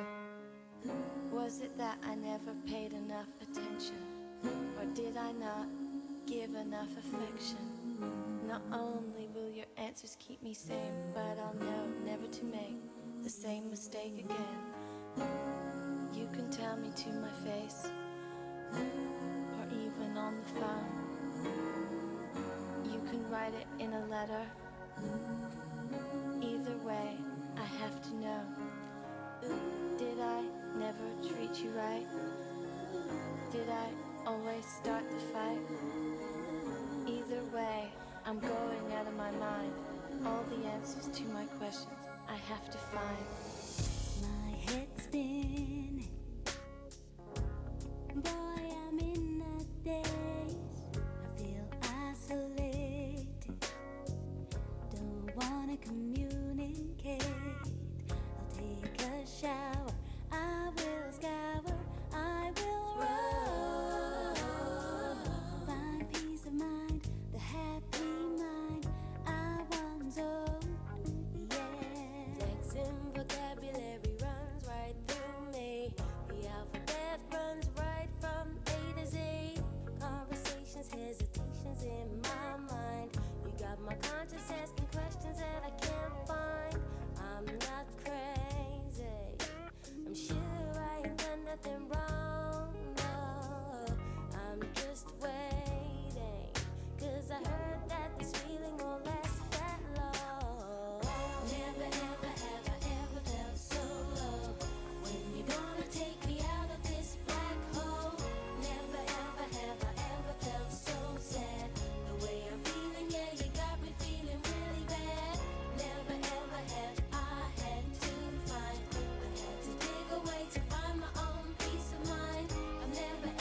feel at ease. Need to be free from pain.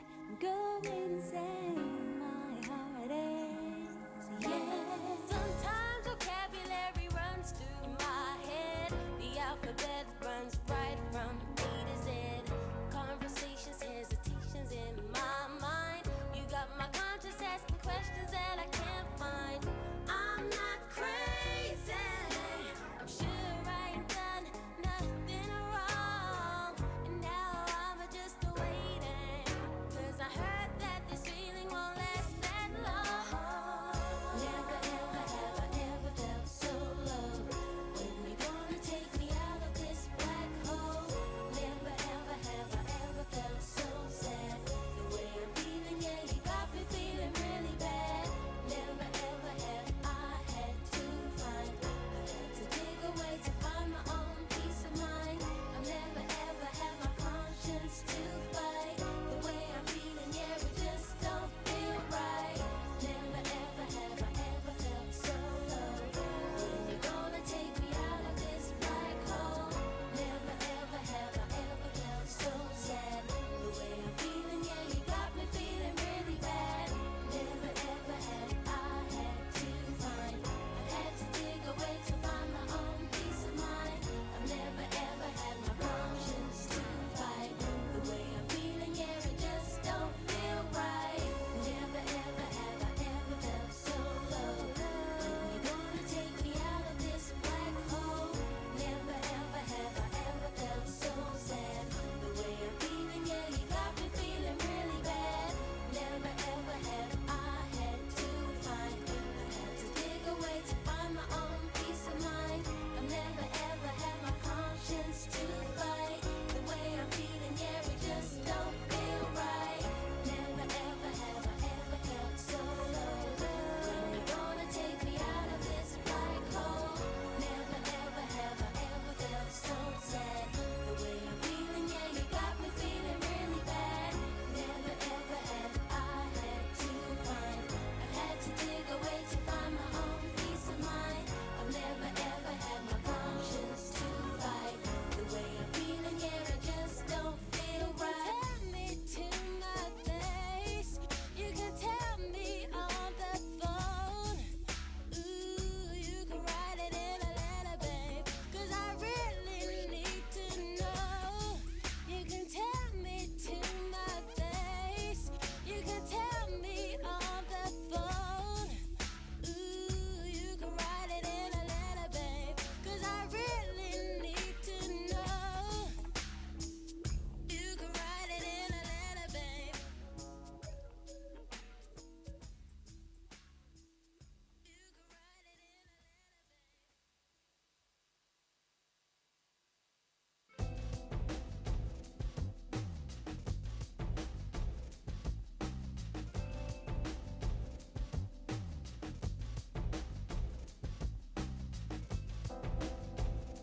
Tell me, mama, is your life a better change?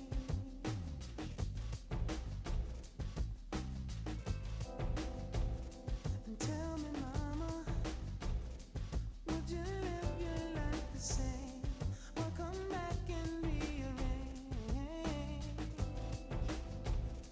Tell me, mama, how is freedom? Oh, I'm thinking of you and all the things that you wanted me to be, and I'm trying now. Oh, I'm thinking of you and all the things that you wanted me to be, yeah.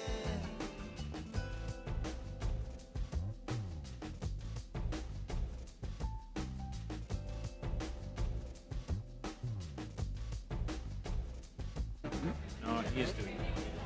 He is. No, it's active. And I'm sure he has been very.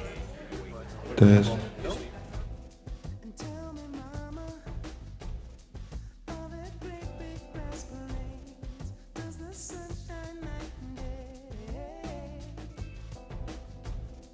Tell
Welcome back, everyone. It's 11 o'clock, and I warned you that I would be strict on time. So it is 11, and we will start. Please take your seats. We will now start the first of two panel discussions. And as I mentioned earlier, we have a great set of panelists for you on the stage. I will briefly introduce them to you. Here on my left side, we have Miss Dorothée André.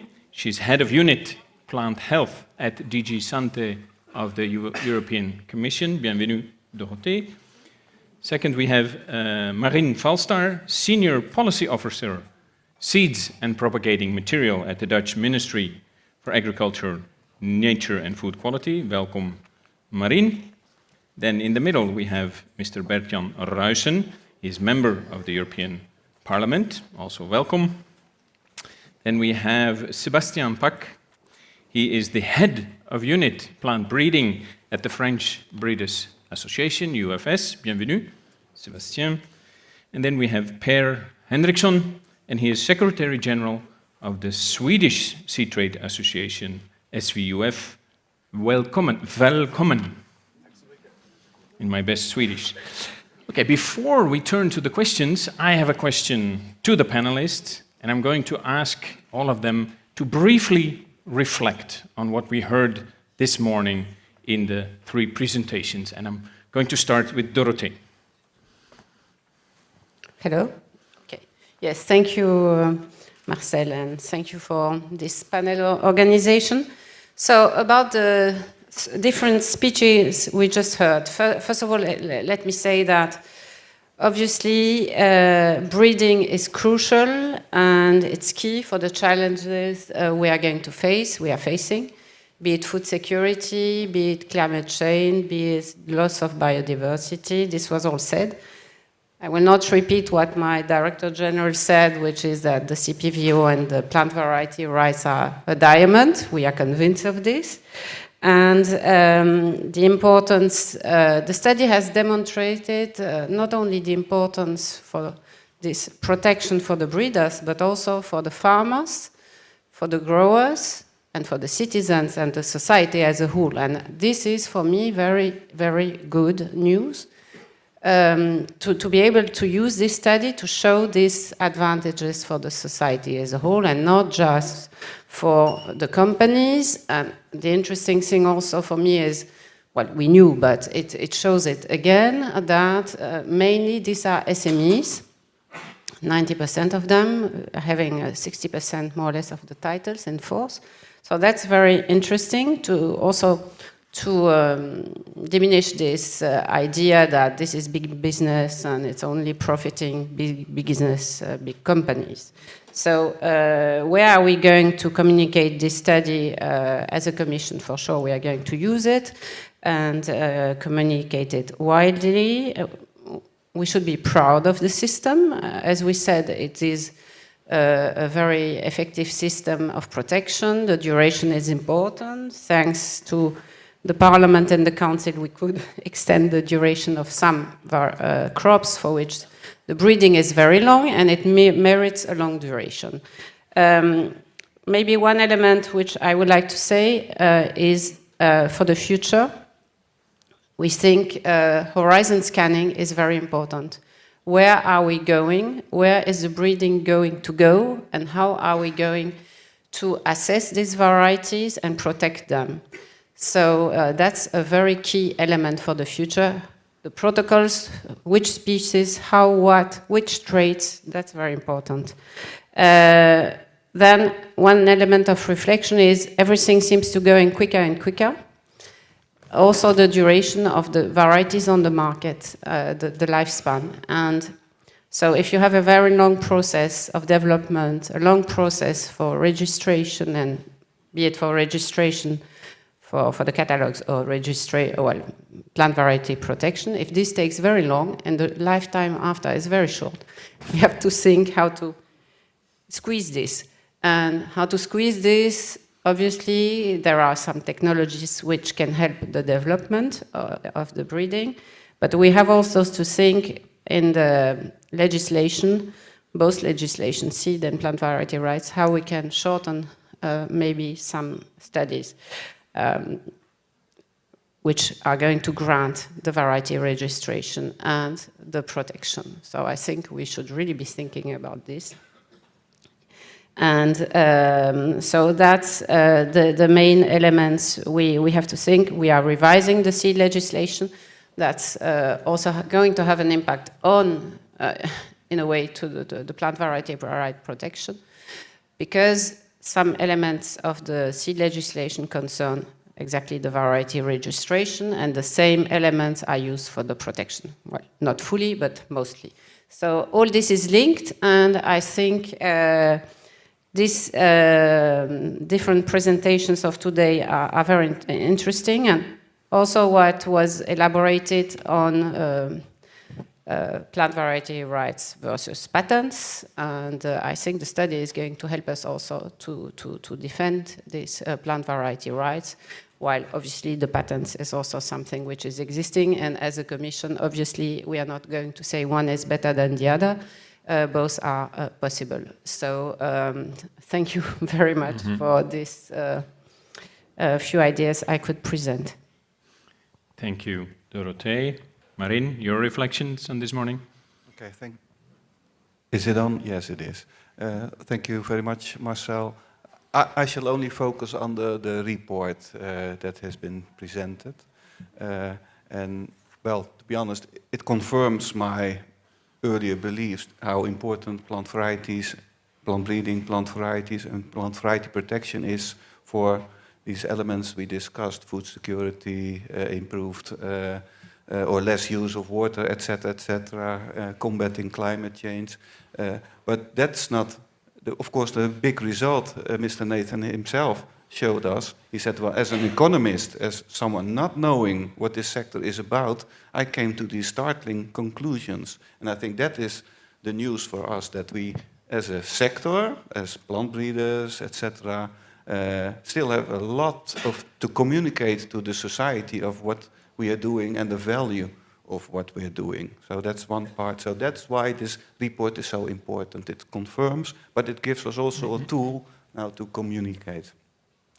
So that's one element.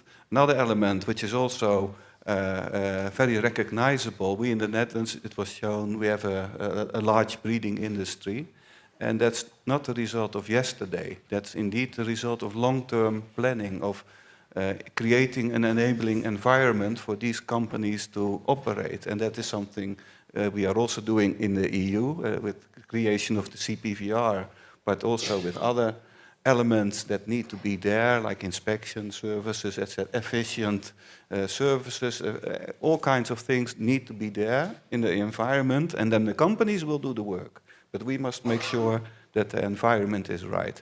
And that brings me to the third element. In the report, we discussed the positive impact new varieties have on environmental issues, but we still also have to remember that we export a lot of these improved varieties to outside the EU. So the impact on environment is way bigger than only what we can calculate in the EU. And that's also always part of the message as the Netherlands, when we talk to developing countries, please work to create an enabling environment, because if you help your farmers get better access to better varieties, it will help in so many aspects, your economy, your food security, etc., etc., etc. So, yes, we are doing a great job here in Europe, but there's still a big lots to win worldwide, globally. But this is a very good first step, and I hope we can have more studies like this from EU IPO together. Thank you. Thank you, Marin. Bert-Jan. Thank you, Marcel. And first of all, thanks also for the invitation, because it's a big honor for us to be here. And we, as members of the European Parliament, we are aware of the importance of the plant variety system, and we are aware about, we see the important role as a CPVO plays in this respect. Thanks for this study. It was really interesting. and we discussed already in the break, we have to think about how can we bring the results of the study maybe also, maybe we can present it somewhere in the parliament, or we have to think about possibilities to share, let's say, the positive outcome of this study, because the outcome is so clear and positive, and it shows indeed that it don't have only effect on the breeders, but it has also really positive effects on the growers. And that's a really essential element to underline, I think. And also the fact that a big part of the breeders concerns, that indeed was for me also an eye-opener, concerns SMEs. So that's also an important element to underline. I think one of the main challenges for the future is to produce more with less inputs. And that was also an important element in the presentation. With our system, as a plant variety protection system, we give a good, important contribution to that challenge indeed. To work on more sustainable production, food security, and we are creating with the system a real positive environment which support innovation, and that's really important, I think. That's my first reflection. Thanks a lot.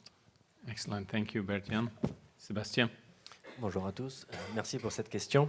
Je crois que le système, on l'a vu dans les différentes présentations, le système de propriété intellectuelle, il permet aux entreprises d'innover en fait. Il leur donne un cadre qui va leur stable et sécurisant, qui va leur permettre d'entreprendre et d'investir et avoir l'espoir d'avoir un retour sur leur investissement.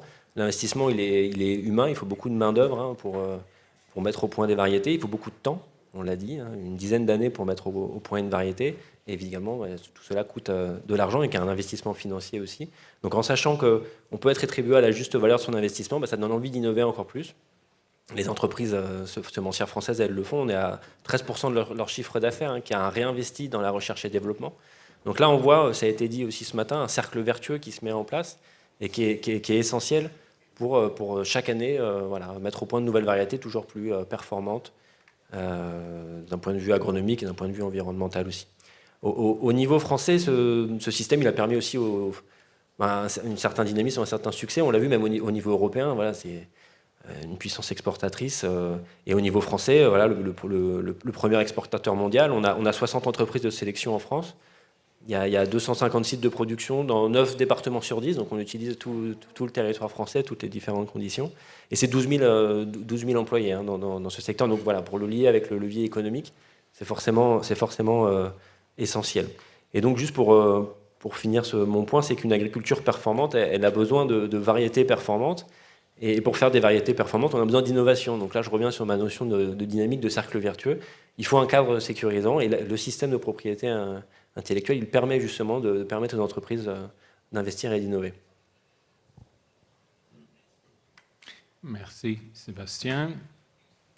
And Per, go ahead. Yes, I'll try to make my presentation a little bit out of a Nordic perspective. And one very important scenario or part of the report is that show the importance of plant variety right. If we look on the Nordic countries, maybe with the exception of Denmark, the Nordic countries are covering several climatic zones,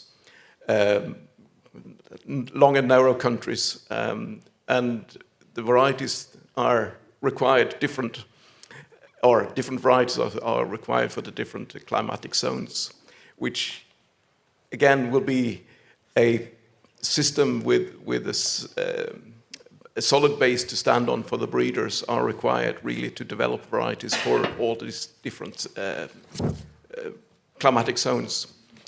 And the report really shows that this solid base do exist and that the breeders are prepared and can calculate on the investments required for the different areas.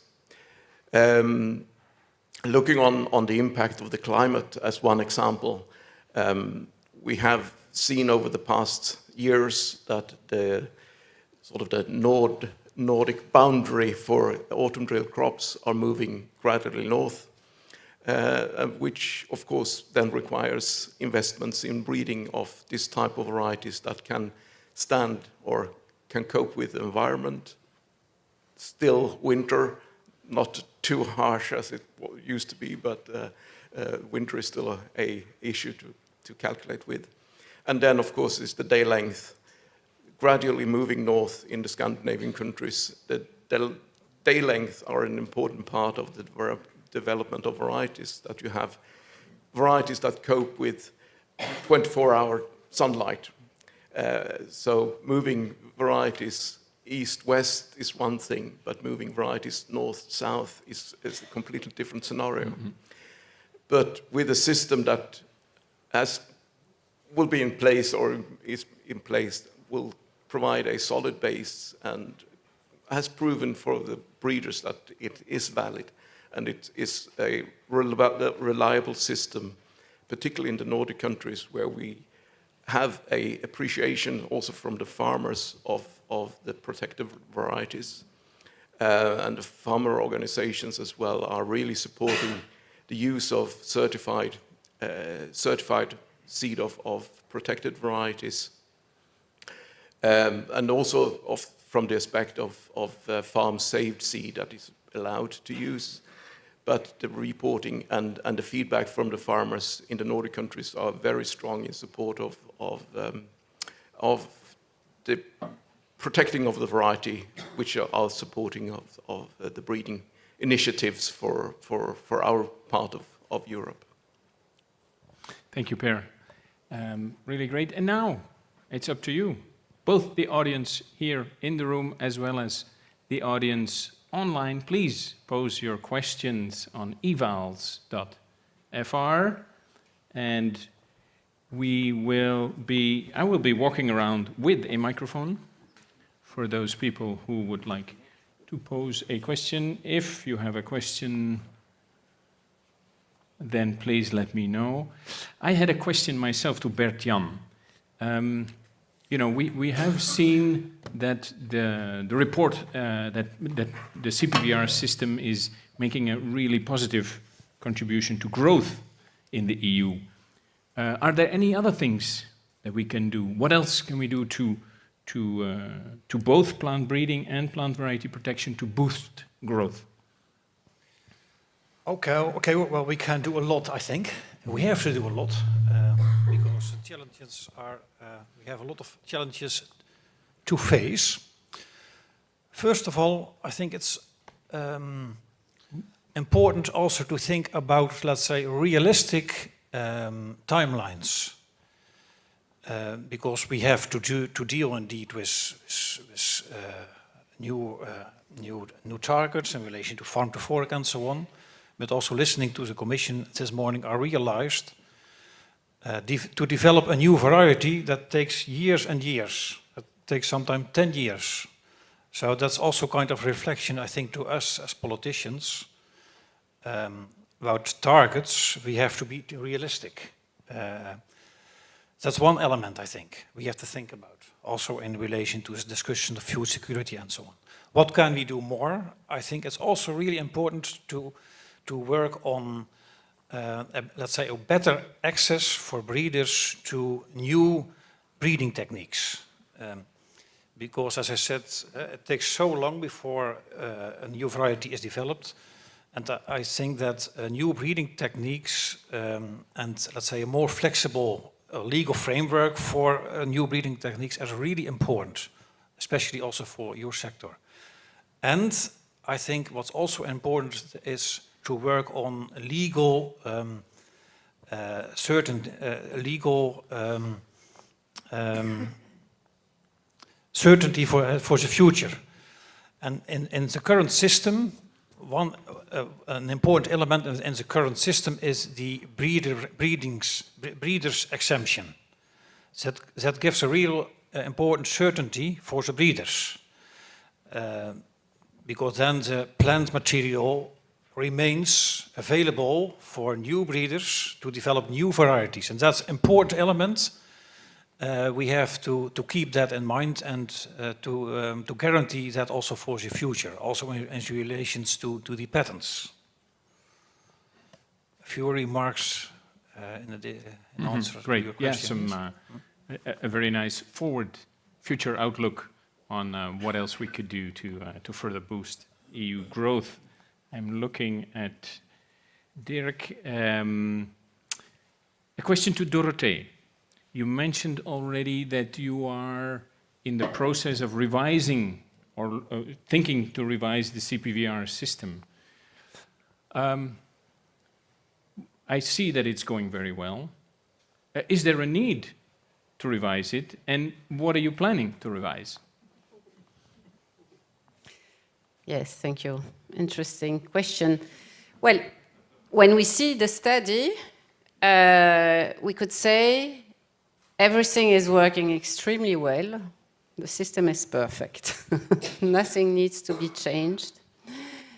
So I think that indeed it is working extremely well, but you heard from Sandra that there are some aspects which may need a kind of improvement and coherence with governance principles in the EU agencies. So we should probably modify this. This is about governance. It's important, the governance of an agency. There are some aspects which also may need revision, which is everything which is happening between the application for plant variety rights and before the right is given, what can be done by the breeders, how can it be used, and so that's an aspect which is often discussed. What I think needs also to be done is how are we going to, in the future, also take into account the diversity we are going to develop, or we are developing.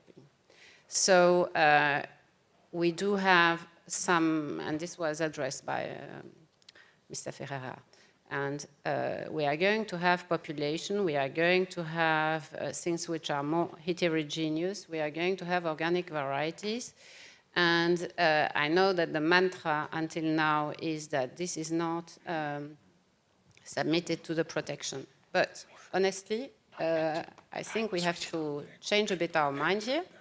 I would like to pave the way for different thinking, because when you see all the advantages this has here on return on investment, but also on future development and going more into this diversity and helping the breeder, but also helping, contributing to the farmers and to the growers' success and to the society as a whole, why should we exempt or not make this possible? I don't believe it's a good idea.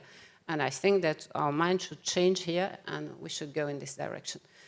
What I mentioned also this morning is the fact that the testing could be accelerated, and also the testing for variety registration in PVR. Because if it's true that the lifespan is shorter and shorter and development is long and everything is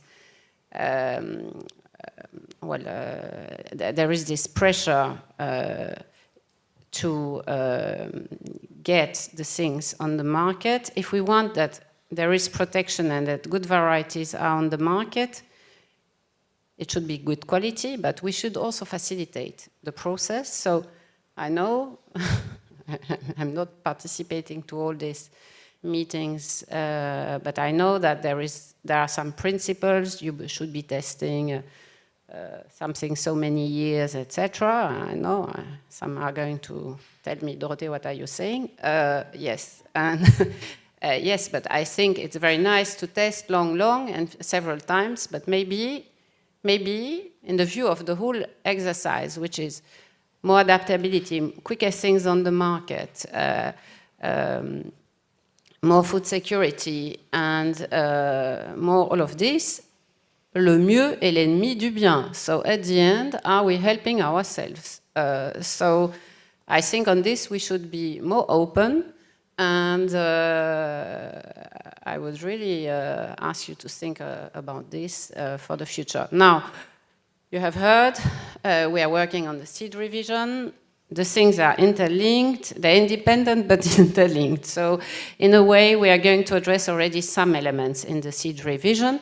And as in the Commission, as you have heard Sandra saying, there are many, many, many priorities. And we have the COVID and we have now this Ukraine aggression.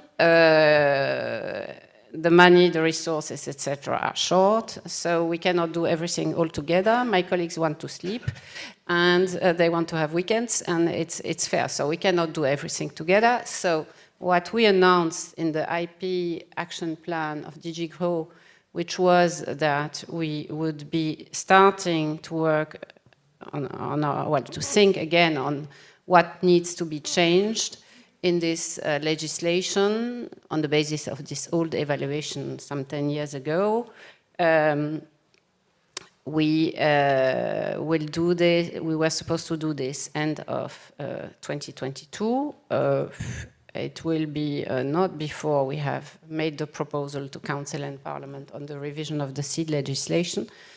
And then we will start the process. And we'll start the process, but we do have some good ideas, and we will work also with our colleagues in CPVO.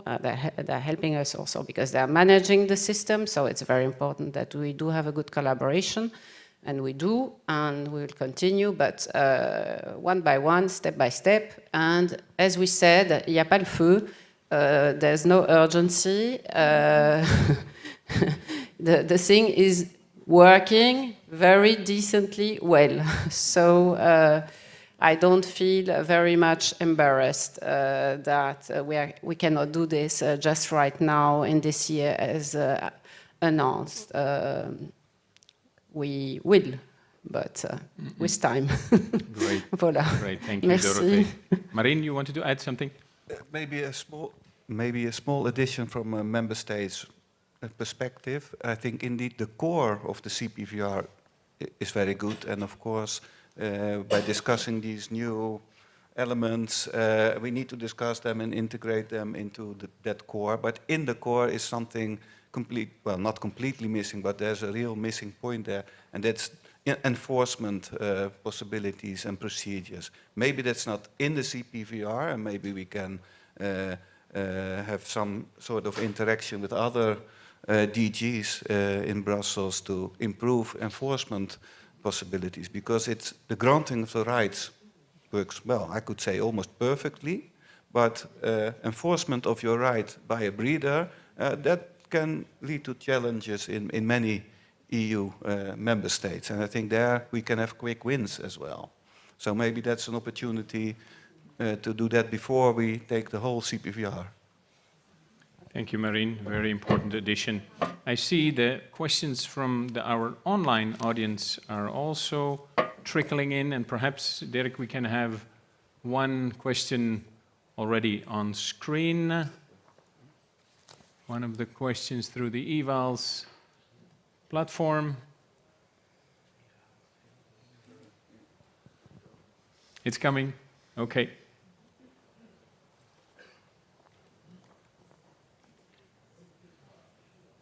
Voilà. Can universities, academic institutions, agricultural, technical colleges, etc., do more to help breeders innovate and lodge applications with the CPVO? If so, how can this be done to ensure individuals and SMEs lodge applications and not the colleges? Who would like to take up this question? Can also be from the audience. Huh? Well, maybe if the rest of the panel doesn't mind, I can give a first shot over the bow. Within UPOV, so the Global Convention, we say anyone can be a breeder, and anyone, and we already heard there are individual persons that can apply for plant breeders' rights. So I don't see in that regard an impediment of, let's say, lodging applications, but I think it's more about the rules and regulations within industries, etc., that are at stake here. And of course, that's not what we can control here. Or I misunderstood this question. That's also possible. Thank you, Marine. And I think it's important not to forget the role of the public sector in the whole breeding process. Of course, we think of the major crops that are often taken by the private sector, but also the public sector plays a very important role, and it's crucial that we keep stimulating also our breeding efforts in the public sector. Sébastien, you would like to add? Oui, merci. J'aimerais rajouter quelque chose. Bon, là, je représente le secteur privé, mais bon, j'ai aussi fait de l'académique par le passé, et je le vois aussi, il y a toujours beaucoup d'interactions entre le public et le privé. Il y a des coopérations qui sont faites. La recherche publique, elle permet aussi à la recherche privée d'avancer. Donc, faut pas le voir comme quelque chose de cloisonné. Il y a une collaboration, il y a des échanges, et c'est ça qui permet d'avancer plus vite et de faire toujours, de faire diffuser l'innovation. Yes, maybe. Oui, tout à fait. We are having research programs, and we have this public-private partnerships. And for example, we have these different projects which were raised this morning, where you have, well, at least there is the possibility that both apply, and that's where there can be collaboration, which afterwards can lead indeed the companies to apply, but I don't believe there is any restriction that a public organism could apply to. It is open, but this steering and this push of the research between the private and the public is really helped by our EU Horizon programs, and we have the Innovar and Invite project in particular, but it's for all fields. It's horizontal it's a general principle that we should put them together so that they fertilize themselves together, and that the best goes out of this idea, cross-fertilize. Thank you. That's the exact terminology. Thanks, Marine. Thank you, Dorothee. I will take one more online question, and then we go to a question here from the room. Let's see if we can get another online question for Bert-Jan. Mr. Ruijsen, you were EP rapporteur for the extension of duration of protection of certain species, which were previously protected for 25 years, and now, thanks to the new legislation, it will be 30 years. Was it economically important to extend? Yes, it was indeed. And Tadida was rapporteur on this important file. We worked close together with the Commission and with the Council. And also in the Parliament, we had a real cooperation on this file. Mr. Olegas, our dear colleague here, was shadow rapporteur for the SND. And well, I'm very happy that we found in a quite short period, I think it was supported in the Parliament. We have found a broad consensus. There were a few who voted didn't support, but we had a big majority for it. Yes, it was indeed economically important to extend. We got a lot of signals from breeders, and they told us, well, it takes so long, especially for these products, for flower tulips, sorry? Bulbs, farrow bulbs, asperges, and so on. It takes so long before you have enough material to sell your product, and 25 years is really too short to get enough money, let's say, back for your investments. Well, we were really happy that the Commission took that signals serious and came with a proposal to the Parliament and Council, and that we could find a good compromise on that. Good result. Thanks for the question. Yeah. Thanks, Bert-Jan. We also have questions here in the room. Please introduce yourself. Yes, good morning. My name is Nunzo Bambara from the UIPO. Question is to decision makers. both Commission and Parliament, and no one wants to answer first. We saw from the study that, and as also confirmed by my colleague Nathan during the Q&A, that production and fostering of plant variety, especially from SMEs, give a positive contribution to challenge climate change. We also heard from the Director General of Sant, Mrs. Gallina, that the war in Ukraine and COVID has shifted a little bit of list of priorities in terms of policy decisions. We also know, however, that there is a Green Deal. So the question is there any way to fit or to promote any policy initiative to help SMEs, or at least the production of this plant variety, in light of the Green Deal? Could this be something to think of?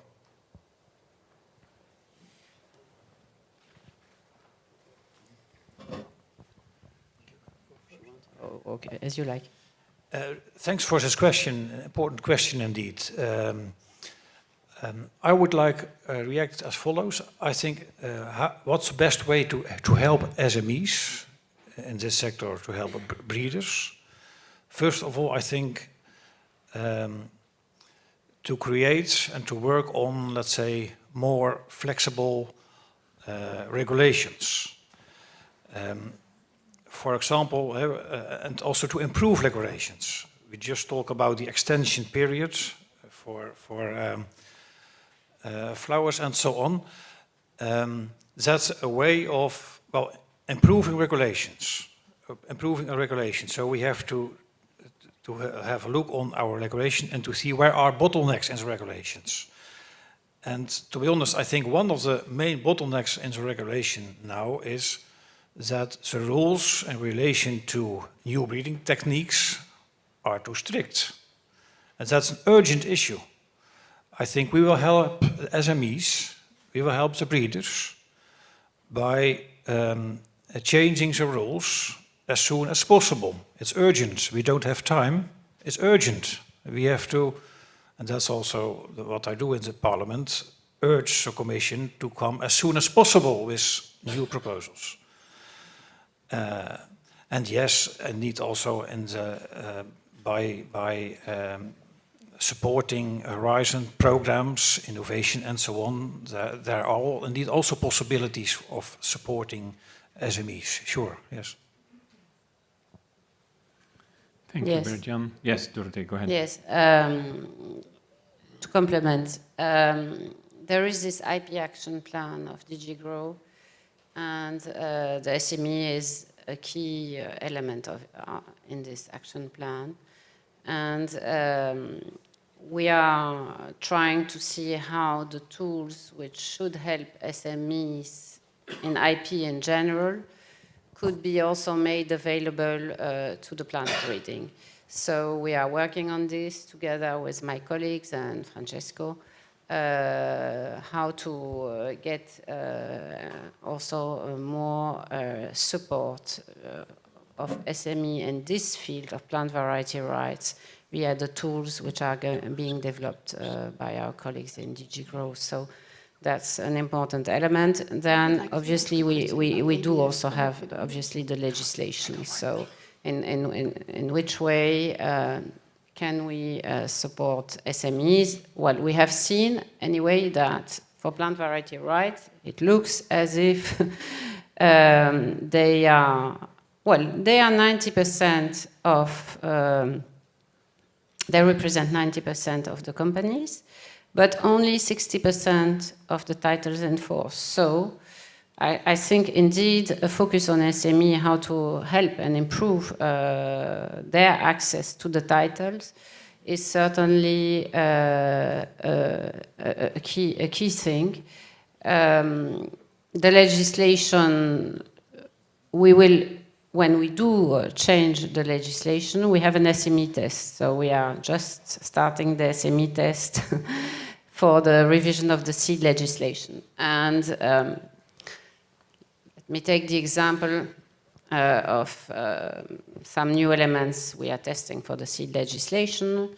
For example, shall we introduce sustainability elements in the legislation for more species than we have now. I can see already anxiety in the room of some colleagues. We are asking the SMEs now, if this would be the case, what else would you need? What type of support would you need? Do you think you could do it like big companies? What do you suggest? So this is part of any revision of the legislation. So this will be very interesting now for the revision of the seed legislation, but also very interesting for a future revision of the plant variety rights, to use this questionnaire to SMEs and to get the replies, what can facilitate. And then we adjust our legal proposals. So that's a very useful tool also for us when we draft legislation, this SME questionnaire. It's very, very important. Maybe if you allow a short addition, because the beneficiaries of the PVE are farmers as well. And there's so many SMEs. So when we talk about SMEs and helping SMEs, etc., we should not forget the whole farming community. So SME is a much wider concept than only those directly impacted by our rules and regulations. So that makes it even more worthwhile to do these actions. Thank you, Marine. I have a question to Per. Per, you mentioned some very interesting things about Swedish agriculture and growing crops in Sweden. I was last week in Umeå, in mid-Sweden, and there was snow everywhere. So whereas here in beautiful Angers, we have everything in flower. The rapeseed is beautifully yellow. You guys are still in the snow. So, you know, temperature is going up with climate change, but the day length is not changing. How is Swedish agriculture benefiting from the CPVR system, and is there enough breeding effort to help your growers? Well, if we take it yeah, it's working. Oh, it's working. Now it's working. There's a couple of different aspects on this. Of course, as you say, we are a long and narrow country with the different. So we also have oilseed rape down in the southern tip that is actually touching on the flowering right now. So, okay. So that just shows the difference in the country. Mm-hmm.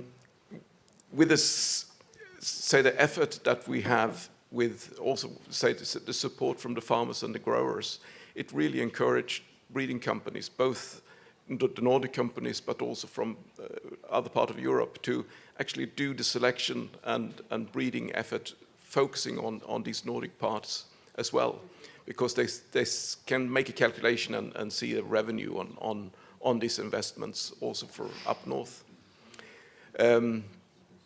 But there is also public money made available, particularly through the Nordic Council of Ministers, that do have what we call pre-breeding projects for dedicating for the Nordic countries, but also for the Baltic countries are included in this group of where universities and breeders are cooperating to develop new traits, particularly focusing on home turf, so to say. But and these potential traits will then be made publicly available for breeders in the Nordic region to make use of if it sort of if they see a potential in these traits. And then, of course, there is also some effort made by the universities to look on new crops.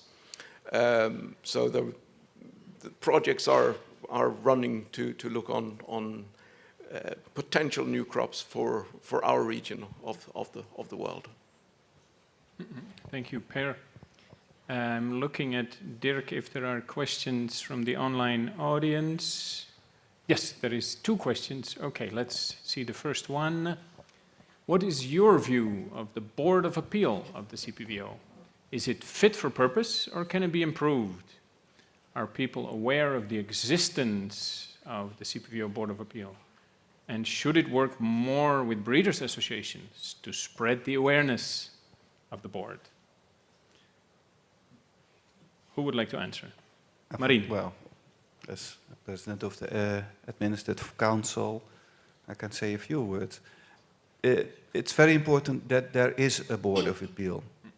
However good decisions CPVO, the President of the CPVO makes, it's good that they can be challenged. And that's all organized in the basic regulation, that it is there, and most importantly, that it is independent.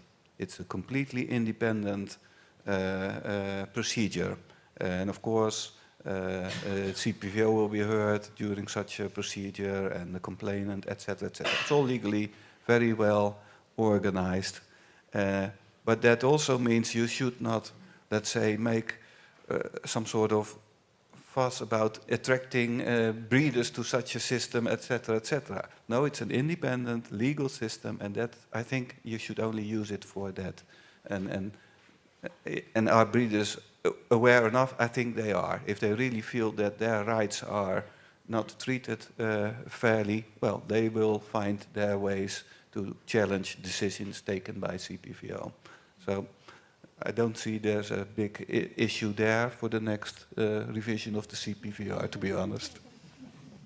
Marina, I think about awareness, you're probably right. And maybe you can share a few numbers on the usage of the Board of Appeal. How many times per year is it used?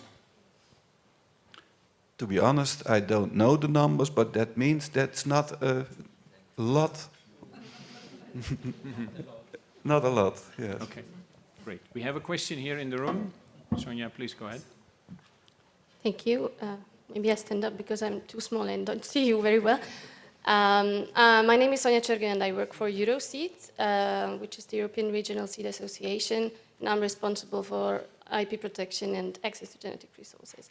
And I think we heard a lot during the morning and also during this panel discussion about how important it is to breed new plant varieties which are more sustainable, which respond to new challenges. And part of new challenges is, of course, related to new diseases and other things. It was also mentioned that the plant variety protection is very important, also with a specific feature, which is the breeder's exemption, which allows access to already existing protected varieties for further breeding. Now, I just want to mention that very often, even if more than 80% of genetic material which is used in further breeding is coming from commercial varieties, some traits, and in particular disease-resistant traits, are often found in wild material or gene bank material. So in order to boost breeding and more sustainable varieties, it's also important to make sure that access to those types of genetic resources is ensured. It was also mentioned that it's important to speed up plant breeding. And new breeding techniques, the use of digital sequence information in plant breeding is very important to speed up plant breeding. So I will come to a point which was not mentioned today yet, which is the international legislation on access to genetic resources, which is another type of legislation. It's not linked to plant variety protection and it's not linked to the seed legislation, but it's very important for us plant breeders, because if we want to make sure that plant breeding can respond to the new challenges, to more sustainable production, I think it also is very important to have a coherent legislative framework which also allows breeders to continue using wide genetic material and digital sequence information. And I'm mentioning this because the discussions at international level on these issues is going into a direction which is more restrictive. So I wonder how the Commission and the European Parliament are going to ensure in the future that we have a coherent legislative framework which will allow breeders to use the necessary tools to continue respond to the new challenges. Thank you. Okay, looking at the time, this was the last question, and I heard Commission and Parliament, so Dorothee and Bert-Jan, you're up. Well, yes, thank you, Sonia. And I know that these discussions on genetic resources at international level are, how do I say, more or less progressing slowly, if not stuck. And Nevertheless, I think that we are doing our efforts there to have a EU coordinated position, and we are also discussing with the industry before this. So there are many topics of discussion on the scope of what should be in this benefiting from this list of species for which there should be resource sharing and benefit sharing, and whether some sequences should be protected or not protected. I know that the industry is also very much interested in this, like the NGOs, and I think at the end it is true. It's a very important framework, and we have to make sure indeed that we can find the resources, and we can find the resources for the breeding, and to continue with diversity, and to continue to develop new varieties. So I think this is indeed, it's not directly linked to the plant variety right legislation, neither the seed legislation, but it has an important impact, and we should keep a close eye and be sure that we are listening when we are going into this international fora as a Commission and with the Member States, that we are coordinating our position, and that we have the input of all stakeholders, not only industry, also NGOs, everybody, the farmers, Copa-Cogeca. We are interested in all views in order to coordinate our position and defend this at international level. I think it's indeed a very key question, but open to all views, and then EU coordination. Short reaction, Bert-Jan? Short. Well, thanks for raising this point, because we share your concerns, because we realize that this is a crucial element in the breeding. Without access to plant materials, you can't do your work, and that's in this aspect that needs indeed international coordination, well, it's really important that we as EU at EU level take our responsibility in this respect. Well, thanks for raising this point. That helps us also in let's say, reflecting on that. I think, well, let's not only focus about our internal discussion about access to plant materials in relation to patents and so on, but we have also to think about access to plant materials outside Europe. Yeah. Thanks for that. Yeah, thanks. Very short, Marie. Yes, last year we reviewed our Dutch initiatives, etc., what we do in the field of biodiversity, because that's also what we talk about here. But also access to plant genetic resources. And we indeed concluded that progress on this international field is extremely difficult and, well, maybe even impossible, to be honest. It's very frustrating in a way. And that will not be solved in a quick way, we thought. But what we can do, and I think that is something for all EU members and even also the Commission to reflect on, we doubled the budget of our plant gene bank efforts, because what you can do on your own, what you can safeguard and collect, etc., that is already very important to do so. So, and I think if more European countries would do so, then at least we are less dependent on international things going on or not going on. So this is a matter of, in the end, food sovereignty, what we're talking about, and we think we should invest more in that. Good, thank you, Marine. Important to keep it on the radar screen, these very important topics. I now arrive at this very sour moment where there are more questions, but the time is up. So I'm afraid this is all for panel discussion 1. I would like to give a huge hand of applause for our panelists.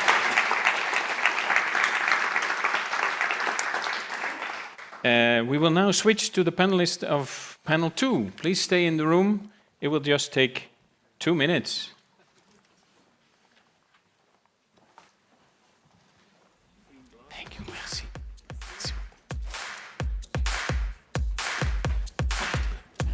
invited to dance.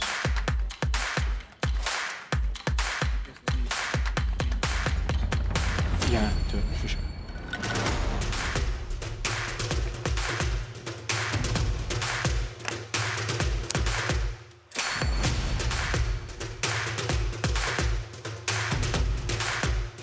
The nightlife in Angers is like, must be very vibrant, the nightlife in Angers, no?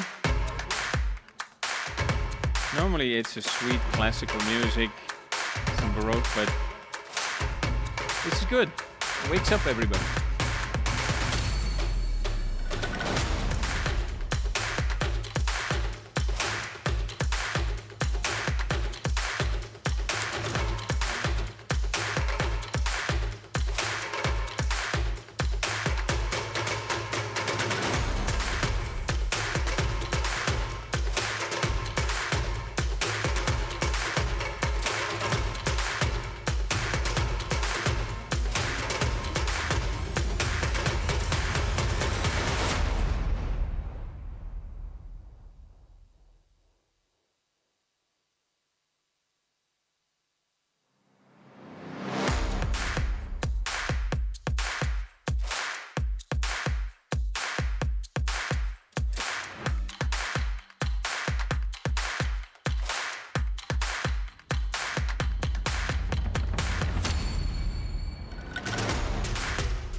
Okay, welcome back.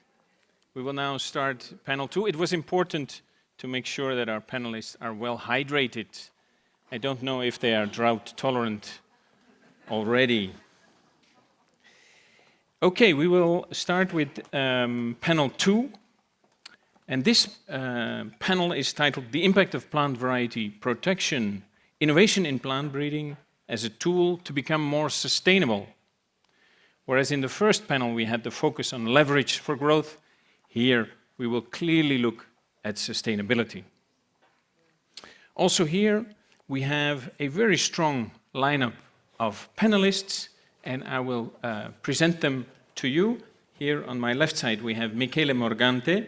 He is Scientific Director at the Institute of Applied Genetics in Udine, Italy, and he is also Professor in Genetics at the University of Udine. Benvenuto, Michele. Then we have Nikita Sajiv. She is co-founder of the Gene Sprout Initiative, and she is also a PhD researcher in the field of plant biotechnology at Wageningen University. Welcome, Nikita. Then we have Juozas Orlekas, and you are a member of the European Parliament. Sveiki Advike. That's Lithuanian. If nothing else, you learned some Lithuanian today. Very welcome. And then we have Alain Tridon, and he is Director General of the French Variety and Seed Study and Control Group, GIVES. Bienvenue, Alain.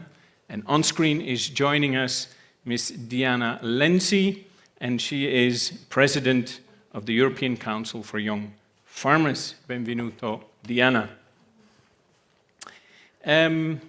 Again, as in panel 2, I would like to ask the panelists for a very brief reflection of the 3 presentations that we heard this morning. Michele, may I start with you? Yeah. Well, I think the importance of the study that was presented to us lies in stressing the advantages that come from plant breeding and plant variety protection. But I think the most important part that needs to be communicated properly to the general public is not so much the fact that through plant variety protection we can increase yield.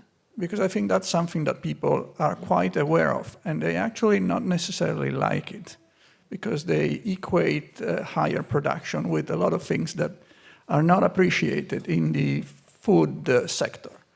I think the most important part to communicate is the reduction of inputs, because in my mind, the reason why innovation has some difficulties in the food sector is because people, not so much because people are afraid of the risks that are intrinsic with any innovation, it's because they don't see any benefit. When it comes to medical applications, they are willing to take much larger risks because they have a clear perception of the benefits they can obtain from adopting those innovations. In the food sector, in agriculture, they usually think the benefits are only benefits for perhaps the farmers, but most commonly large companies. So I think we need to communicate properly that plant breeding and plant variety innovation can lead to a more sustainable agriculture, because we need genetic improvement in order to reduce the inputs. So to see figures as those that were laid out clearly in the study and to communicate them properly, I think is an important aspect. I think it's also important to explain that yield per se can lead to benefits because, and I think that was mentioned by the presenter, land use change is actually one of the main contributors to greenhouse gas emissions. So to explain that if we can have varieties that yield more, we can spare some land and restore wilderness on that land. I think it's a very important aspect, and we can also decrease greenhouse gas emissions. So I think the most interesting part of the study for me was to see that you can actually measure benefits that come from varietal innovation. Yeah, thank you, Michele. Nikita, your thoughts? Well, firstly, it's great to be here and represent our initiative GeneSprout. Well, it was really nice to see the study because it's something we all hoped for, but I think it's always nice to scientifically support it with data and look at those tables that show the SME contributions. And I think for us as GeneSprout, it's very important that we communicate this within the scientific community, but also with the public. And in our talks to encourage critical thinking and form more informed opinions about these things, we came across a very common theme, that people in general were quite concerned about not having a clarification about how plants that are edited using genome-edited techniques will be treated in the future. The plant variety protection is very much favored and has been doing so great until now, and hopefully in the future. And with these techniques, we will have varieties very quickly made. So the lifespan of breeding these varieties will be dramatically reduced, and we hope that there will be even more innovative varieties that will support sustainability and climate change. However, this also brings upon different things. Changes in legislature for the genomic techniques is different from intellectual property. And that means we will have different ways to protect these plants. And it's important that we discuss it openly, we discuss it well about where are the boundaries, how can everyone coexist together in a healthy way, because our values are really openness, transparency, and well thought out legislature in both aspects. But this study really reconfirms the importance of plant variety rights, and we really hope it will play a very, very important role in the future as well. Thank you. Thank you, Nikita. I'm going to switch up the order, and I'm going to look at Diana. Diana, would you like to share your thoughts on the presentation this morning? Good morning to everyone, and my apologies for not being there in person. I'm not too far away, actually. I'm in Paris, but it was impossible for me to join you. I must say I was very impressed reading both the brief, but also seeing the presentation this morning by the findings of the study, because what I see is I start finding solutions. We have a great big conundrum. We have a sustainability agenda that is urgent, that has its own needs, that is felt by the farmers, because we know that sustainability and having a positive or neutral impact on our ecology and on our climate is very important for farmers themselves in their everyday work. And at the same time, we are seeing that food security is not so secure anymore, and that we have to also rethink and reshape the value chain. We need to reshape our supply chain. And here we, for once, after a long time of having seen policies that were kind of, in a way, probably poorly communicated, but very punishing. They told us everything we were not supposed to do anymore.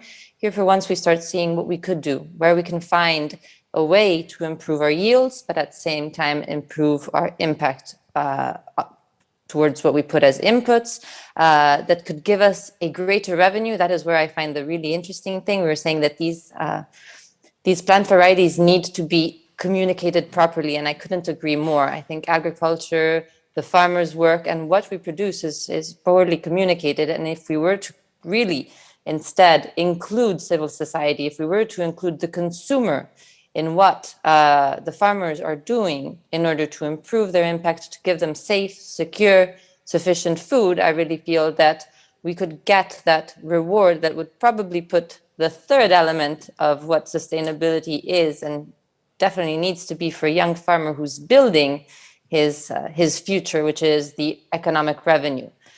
Farms need to be economically sustainable. Young farmers need to have the opportunity to build a sustainable living from their work. And I really feel that through communicating the greater and better impact of these plant varieties to the community and to the consumer, we could probably get that famous better revenue that is necessary. Thank you, Diana. Switching back to the room here, Joasas. Thank you. It's my pleasure to follow Diana, because before I arrive here, I have the meeting with our chair of Lithuanian Young Farmers Association chair. And when I explained him where I'm going, he said, you should say that we are ready to continue our collaboration with the breeders. We need to new technologies, implementation, and to really, we want to achieve the sustainable agriculture and progress in the agriculture sector.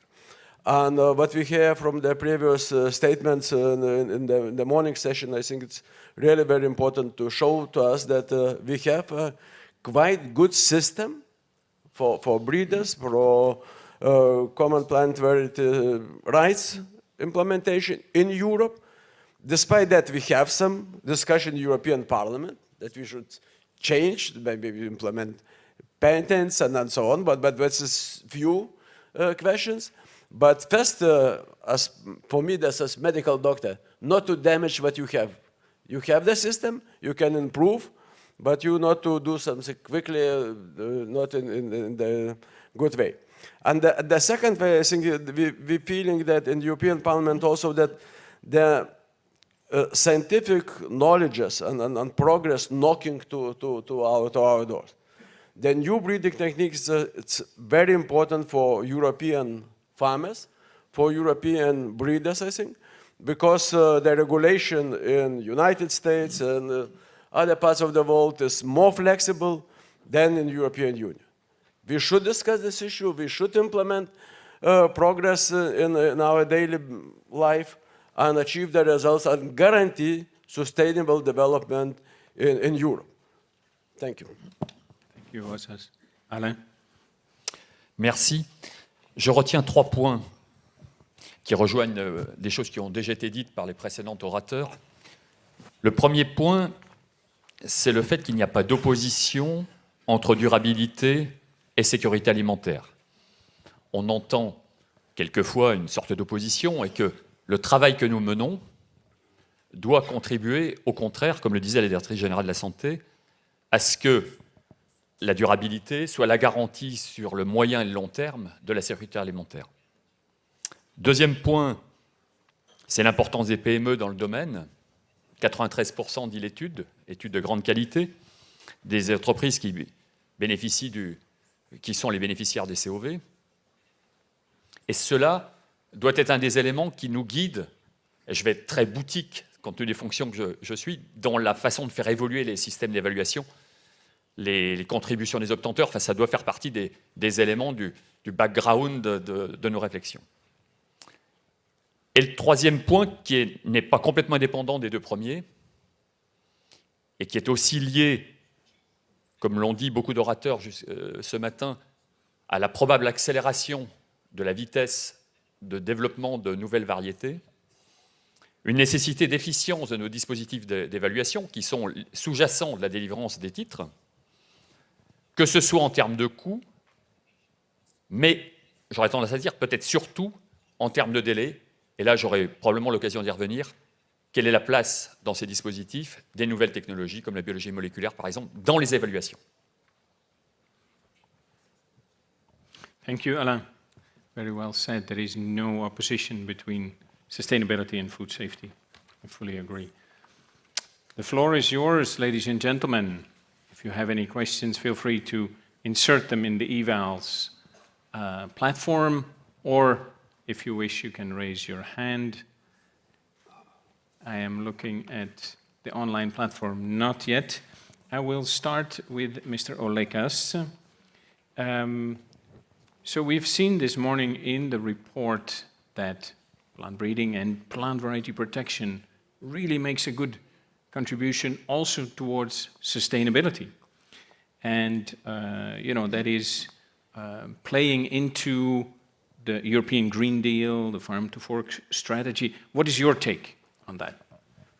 I think this is a very, very important one for us indeed when we discussed about the new Green Deal, the sustainability, the healthy food. This is very important. We mentioned today about the COVID pandemic, about the influence of Russian war in Ukraine, but in general, Europe suffers for the non-communicable diseases. And main reason of that is the lifestyle and food. And if we will continue to use so much pesticide, fertilizers, I think it's not a good way or chance for us to be more healthy. And if we will use the breeding, then maybe the new breeding techniques, we will grow the more healthy food, we can reach the more sustainable future and more healthy life for our European citizens. This is very important. This is very important to have use less pesticides or chemicals, but have to more stronger seeds for the growing all that we growing in our land. This I think this is new technologies, science implementation. It's the only way to guarantee sustainability and a healthy future for Europeans. Thank you, Josas. Nikita, you wanted to add something? Yeah, I just wanted to add, I completely agree that we have to really use these technologies because they do have a very big contribution towards sustainability and a healthy lifestyle. But I also want to stress what Michele already said, that what will help is also communicating the benefits very clearly and also talking to people in a very trustful way, because I think there's also a bit of lacking of trust. And when we say that something is good, you need to trust that information, to agree to that information, to really believe in that information. And I think we can all play a role in that by communicating in a very respectful, but also really communicating directly to all stakeholders involved in this whole debate, so to say. Thank you. Lots of work in different fields, lots of work to be done. Diana, if I can ask you a question. From the report, I learned that the EU farmers are benefiting quite a bit, for example, through not only through better varieties, but also, you know, with better resistances, less use for crop protection products. What is the view of the European young farmers of the current CPVR system? Is there a need, and what's your take on that? Well, yes, absolutely. I mean, the farming community is made by people who are very pragmatic. No, they're very their agenda, their day-to-day work is very pragmatic, and so they need pragmatic solutions. And which is why we also really need to bring the farming community on board. As a young farmer, I see kind of the gap that we have in the capacity to innovate, to think, even to look for different solutions. And this is something that I would really like to see become a little bit more mainstream. I sometimes really don't feel that even the farming community knows the full length of the benefits that comes through this system, and that there can be through also the uptake of improved plant varieties or even just patented varieties that they can then use when they go and enter their products into the supply chain to get a better revenue, to get a greater value for what they're producing.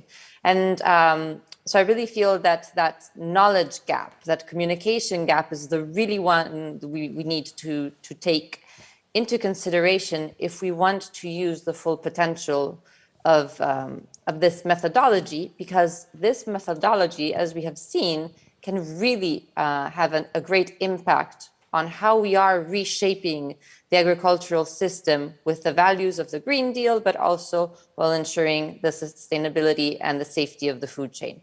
So we have a huge challenge in front of us, and as young farmers, we like to see it as a huge opportunity.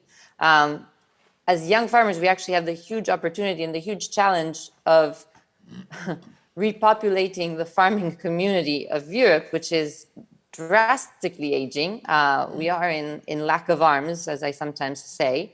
The French minister often said that the farmers were the soldiers of climate change. Well, we're a very small army if you look at the incoming community.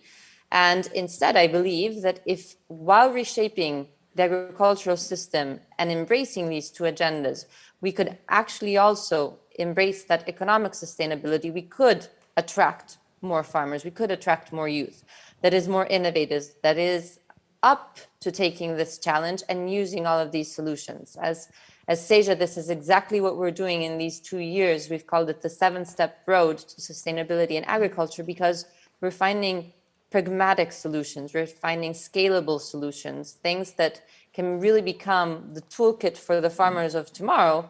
But what we also need is national systems that will implement these solutions, that will help the farming community be aware of these solutions and bring the whole community in, while not forgetting the consumer side.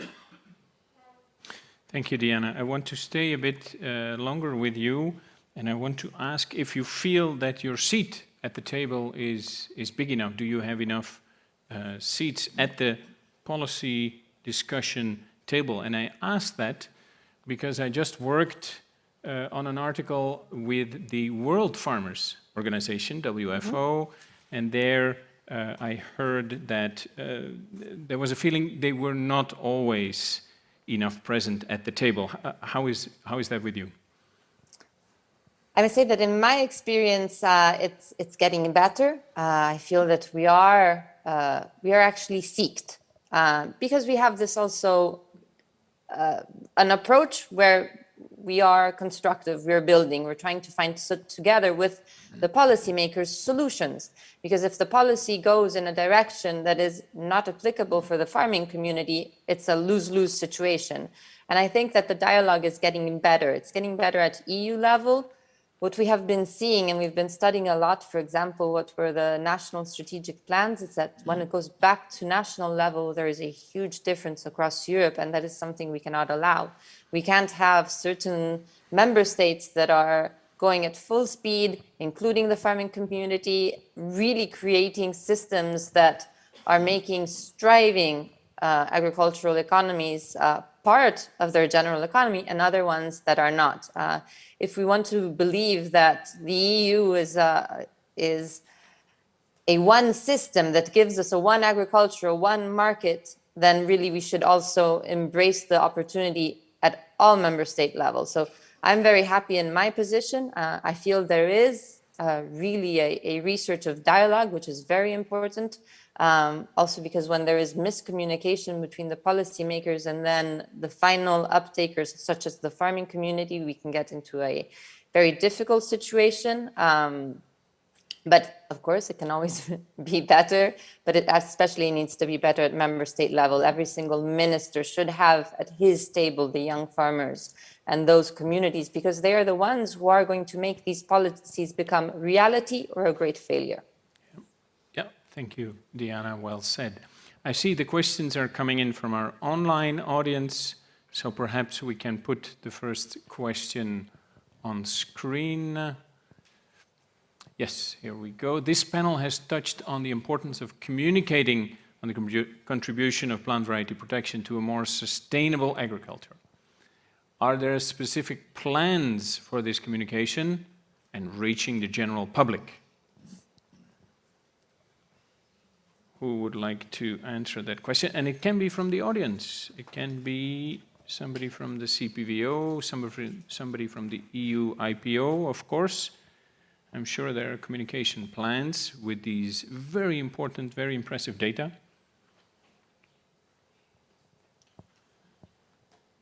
Who can I give the microphone? Yeah, Francesco.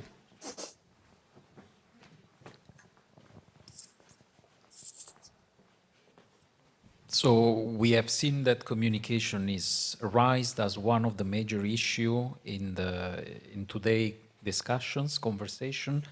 I do believe that we have to tackle it under a partnership approach, under an interdisciplinary approach, because we are not only talking here of innovation in a vacuum. We are talking here of something that has several impacts and point of reference in different policy areas. So the success of our action is dependent on a partnership with all the stakeholders that are able to become ambassadors of this message. And I do believe that the CPVO, with the partners, with the Commission, with other agencies, is able to, let's say, occupy this space. But we cannot do it alone. So from the side of the CPVO, we do commit to continue. This is only a starting point. Thanks. Thanks, Francesco. Very important message there. CPVO cannot do it alone. We are all part of this, where we share these good messages on the various channels that we have at our disposal. Nikita. I would just like to comment, because we talked about a lot of stakeholders, but today I'm here on behalf of young researchers. And of course, we are more upstream of the process in innovation, because we spend years and years of our research to create something, create knowledge for breeding industries to use. And we really, really do this not just out of passion for science, but also to have a beneficial impact on society. So if there is a way that we can help in communicating this message, we're always there, and we would always like to have young scientists also at the table. That's all I would like to say. Thank you, Nikita. I have a question for Alain. Alain, you are Director General of GEVES, and you are doing the variety trials for national listing and for plant breeders' rights. And your organization has been doing it for decades. What kind of changes have you seen over those decades? Le GEVES, effectivement, comme vous venez de le dire, réalise de nombreuses évaluations de variétés. Ce sont près de 5000 nouvelles variétés qui sont évaluées par an.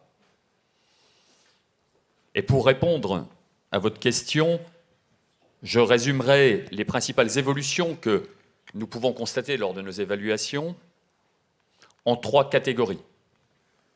Une première catégorie qui concerne la sécurisation de la production agricole, une deuxième catégorie que je qualifie de variétés permettant la production de produits alimentaires plus sains, donc l'amélioration de la qualité de la production, et puis une troisième catégorie d'évolution qui concerne une plus grande diversité des usages potentiels et donc un meilleur service pour le consommateur final.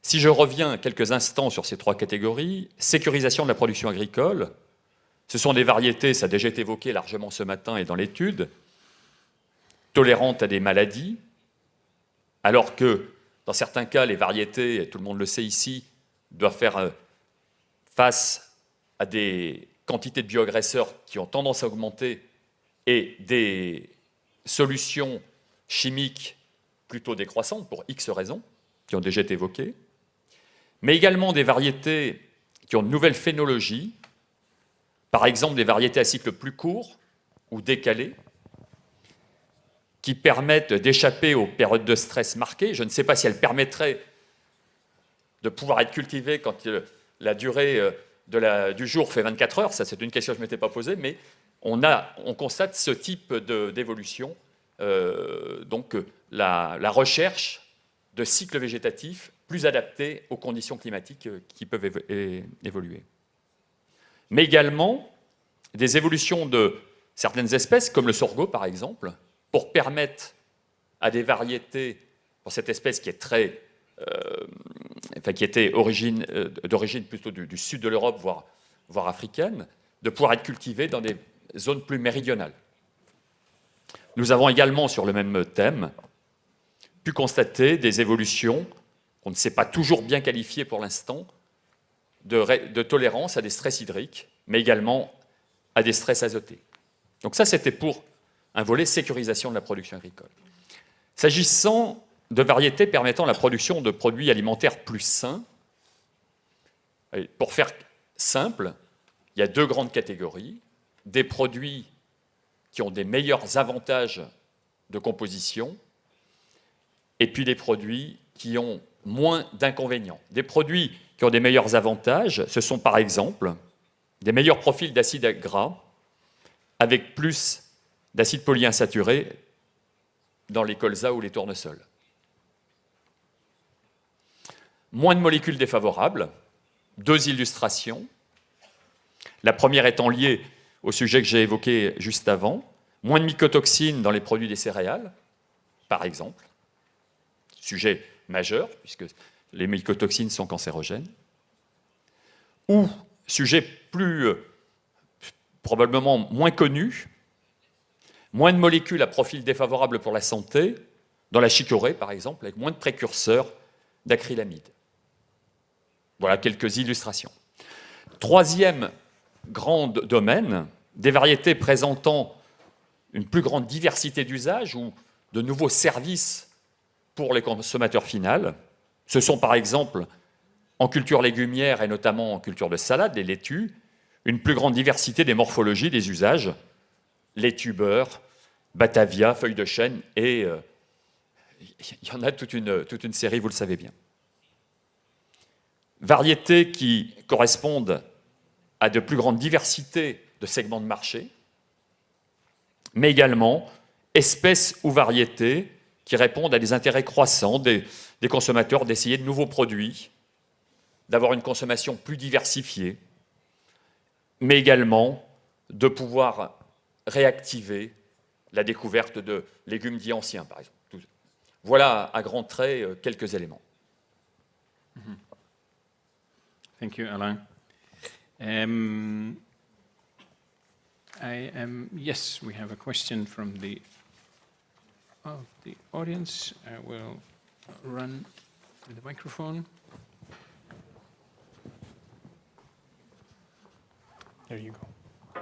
Thank you, Marcel. I'm Jens Weibel from the Swedish Board of Agriculture. I was thinking, if I have a leakage in my bathroom, I contact a plumber and I pay for his time and experience. And if I want to buy something from the grocery store, I go to the shop and I buy the food products, and some of the money goes to the owner of the shop, and it could be Carrefour, could be a huge company. But when it comes to plant variety rights, plant breeders are not supposed to earn money on the varieties. And I wonder, why is that such a contentious thing? I mean, they have invested their time and money in producing high-yielding varieties that are fit for agriculture and for food production, so that we can have food on our plates. What is the difference, really? And I would like to turn to Nikita. I mean, you talk to young people. How do you see how we can change this conception of allowing payments to the breeding industry because of all the work they've put into making plant varieties? How can we change that whole idea that it is not wrong to get payment back on your breeding work? Thank you. Thank you for that question. It's something that we also tackle a lot while talking to the society. And I don't think that there is such a problem with earning back on what you invested in. However, there is this negative association of only the big companies earning.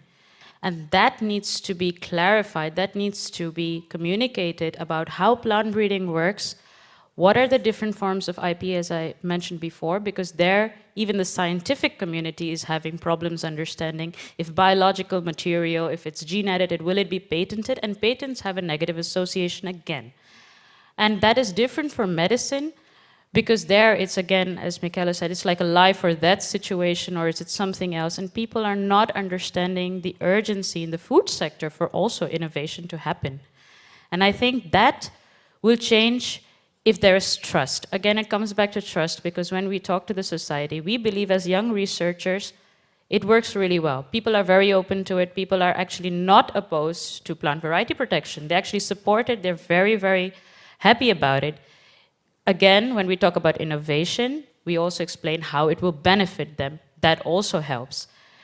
But when we do talk about food, it's different. It's a cultural origin. It's something that people are emotional about. So it has to be done in a very, very respectful and careful way, while taking people's concern and replying with feeling and emotion as well.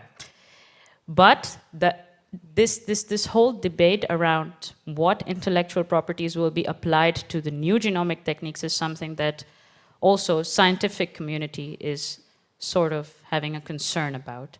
But I think in general with plant variety rights, people are very pro, and people are quite positive about it, at least in our generation. We're very, very pro for it, yeah. Thank you, Nikita. Michele? Yeah, I want to add something. Thanks for the question, because I think it's a key question in the debate. I think it also goes back to the fact that plants are seen as living beings, and there is this idea that we cannot patent living beings, but they don't understand that, and I think this is something that we should explain much better, that crop varieties are not something that is the result of natural evolution. They are a man-made creation with a lot of technology in it that went into it. So they are extremely artificial and non-natural. And as such, they are a real invention that can be protected with intellectual property rights. But I want to connect to the remark that was made previously by the Euroseed representative about the issues that are arising on the sharing of natural resources, which is an issue that we as the scientific community are very worried about. We are very worried about the digital sequence information problem, because for the research community, exchanging DNA sequences was a key to scientific advancement. And the fact that we could have restrictions on that really worries us a lot. But many of the same people that, as you said, don't think plant breeders should have a gain from their work, are not against the fact that people who own natural resources can claim rights on those, which is a bit of a contradictory issue. Because on one hand, we have a man-made product. On the other hand, we have what is really a product of natural evolution. And we are recognizing that those countries can exert some type of protection, but we are saying that in the other case, we cannot. So I think we should find some type of an agreement, because otherwise it becomes a very contradictory situation. And hopefully we'll be able to find a way that accommodates both types of rights. Thank you, Michele. We've heard now a few times about new breeding techniques, and Nikita, you're of course very much pushing for that. But I'm now looking at Diana. What is the view of the young European farmers about new breeding techniques? Do we need them at all? We do. Let's say it's step 3. Starting in June, we will be working on an internal position to kind of see what the common thoughts for young farmers are. But already from our first conversations on the element, we really see it as one of the possible tools that farmers can embrace to improve their sustainability. And I say one. I believe that sometimes we feel that everything needs to be solved with one solution, one equation, while we live in a world where there is no possibility of a one solution fits all. We don't have a silver bullet that is going to give us sustainability in agriculture and food security and climate neutrality. It's just not that way. I think the problem is much more intricate, and it takes into a lot of factors. But even at farm level, sustainability, I think, needs to be seen at that grassroots level. Every single farmer needs to understand where his roadblocks are and what he can do to improve his impact. And that is why we're really taking this approach. And we do believe that improved plant varietals, new breeding techniques are going to be one of the solutions, because as we have seen, they can give us greater impact, yield, while ensuring a lower need of plant protection products.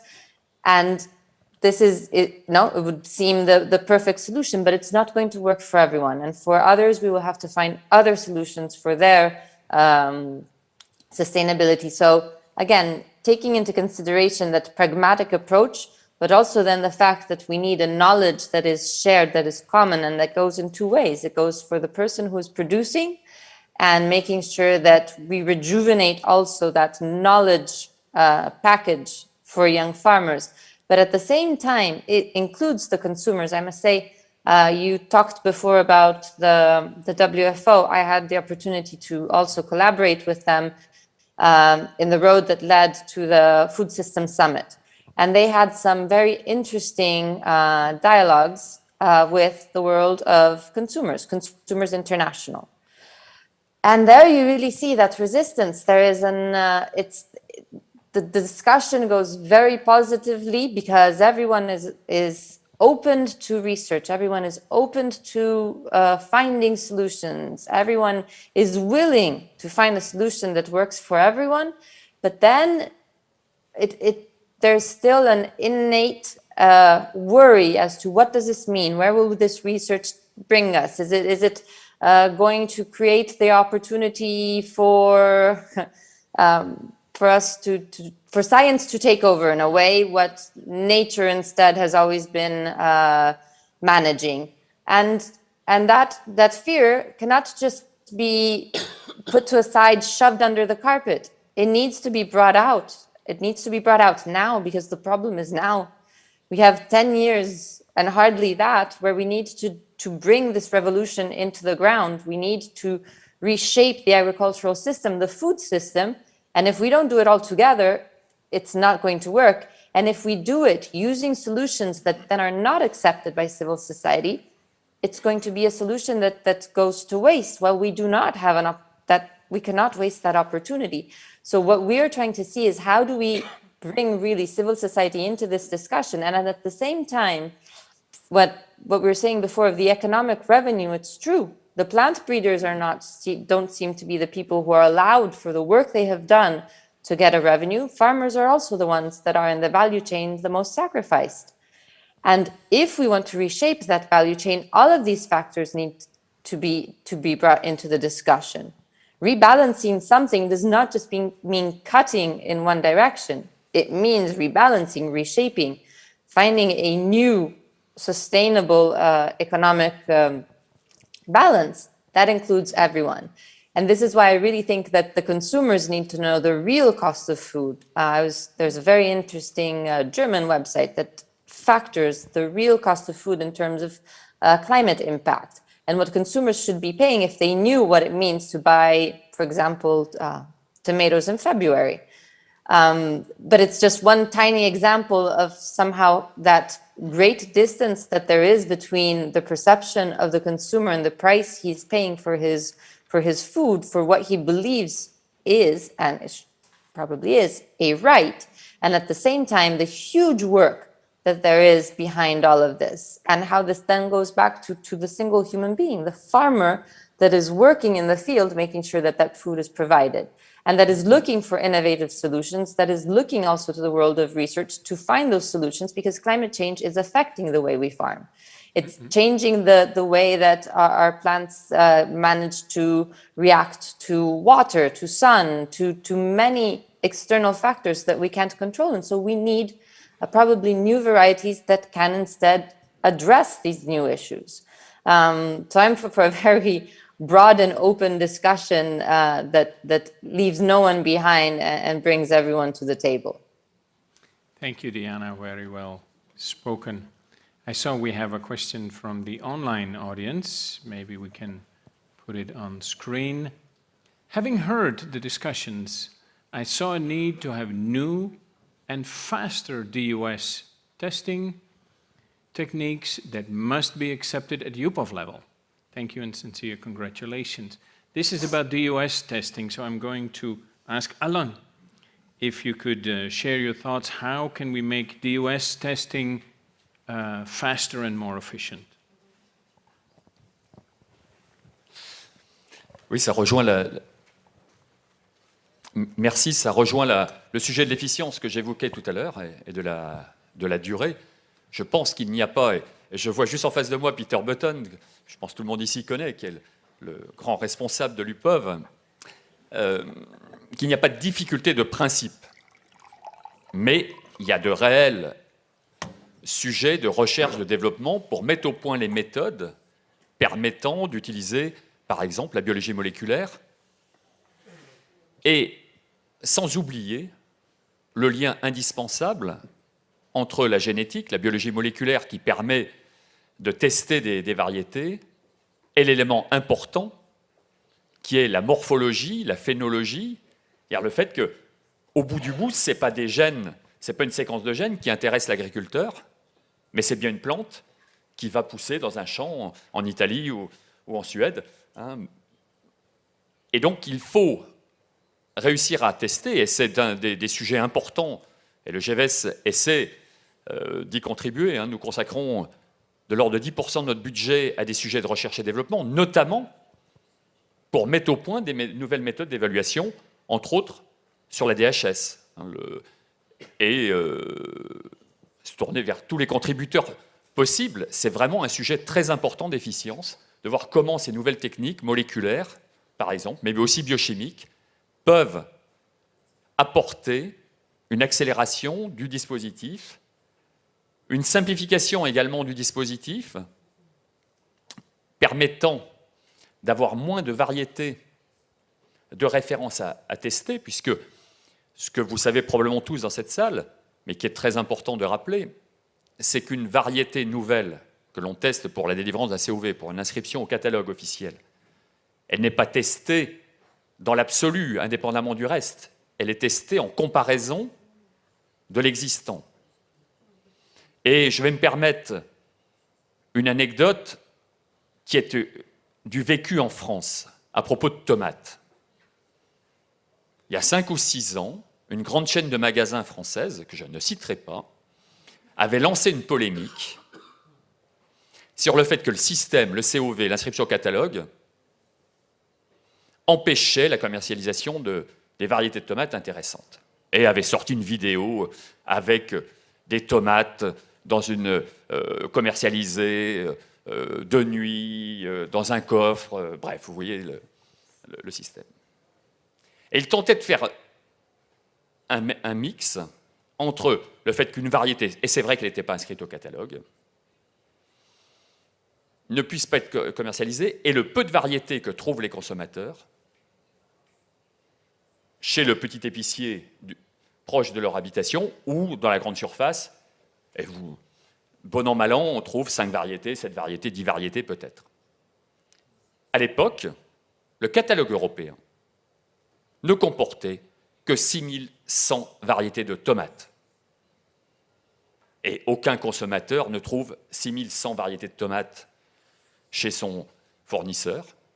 Et je me permettais de citer cette anecdote, peut-être pour compléter l'échange qui a eu lieu il y a quelques instants, sur comment faire comprendre ou essayer de mieux faire partager à nos concitoyens nos sujets, parce qu'il y a une part là qui ne relève pas du tout de nos sujets très spécifiques, très techniques, de COV, de protection de droits intellectuels, mais qui est la part de l'organisation des systèmes économiques de commercialisation qui fait qu'il y a une sélection d'un certain nombre de produits. Je referme cette parenthèse et je reviens à la question que vous posiez. Donc il y a un vrai sujet, effectivement, d'efficience de nos dispositifs, nous y travaillons. Nous avons réussi, par exemple, en maïs, à diviser par 6 ou par 7 le nombre de variétés à tester grâce à des tests biomoléculaires qui nous permettent, qui sont reconnus par l'UPOV, qui nous permettent de nous concentrer sur les variétés à tester. Peut-être compléter ma réponse sur ces sujets de distinction, homogénéité, stabilité, DHS, qui est la base de la délivrance du COV, et la durabilité. Simplement appeler votre attention sur le fait qu'aujourd'hui, l'essentiel des critères qui sont testés sont des critères morphologiques. La couleur de la feuille, la forme de la feuille, par exemple. Donc, ils ne sont pas des critères de durabilité. Nous voyons arriver dans le système, en culture légumière, quelques critères qui s'apparentent plus à des critères de durabilité, de tolérance à une maladie, par exemple le Bremia dans les laitues que je citais tout à l'heure. Mais, sauf erreur de ma part, en grande culture par exemple, et on a vu l'importance des grandes cultures, aujourd'hui nous avons deux systèmes qui, si je suis un peu caricatural, sont très étanches. D'un côté la DHS avec les critères morphologiques, d'un autre côté la VCU en anglais ou VATE en français, la valeur agronomique, technologique ou environnementale, qui testent ces critères de durabilité. Et il me semble que collectivement, il faut qu'on soit vigilant, que l'on travaille à ce que demain ou après-demain, des variétés très intéressantes au niveau de la durabilité puissent bénéficier du COV, de la protection intellectuelle, pourraient peut-être dans certains cas ne pas en bénéficier parce qu'elles seraient morphologiquement trop proches de variétés déjà protégées. Et donc, si nous n'avons pas su, au niveau réglementaire, au niveau technique, au niveau scientifique, au niveau des comportements des experts, suffisamment faire bouger les lignes pour intégrer ces dispositions, on pourrait se trouver dans une situation paradoxale où les variétés les plus intéressantes pourraient ne pas être protégées, ce qui serait quelque part une aberration. Thank you, Alain. Very good point. How can we make our PVP testing system better suitable to include sustainability characteristics? Very good point. I heard Yupov, so perhaps Peter would like to say a few words. Thank you, Marcel. And just first of all, to congratulate the CPVO and the EU IPO on this study. I think it's fantastically important for the European Union. I have to say it's also extremely important globally for the UPOV system and plant variety protection. The messages that came out were very positive. And on this point of DUS testing, I'd just like to echo the words of Dorothée André, that I think it's right. These are great results from the study, but we need to continue to evolve, and we need to look at how to make sure that the system becomes efficient as possible, to make sure as many varieties can be bred and protected as possible. There are many options of DUS testing within the UPOV system. The possibilities to use new technologies, new approaches, and I'm really encouraged to hear that it seems like in the CPVO that all these will be looked at to make sure that going forward, the system is as attractive as possible for breeders, to make sure that farmers get new varieties as quickly as possible in their hands to meet the needs of consumers.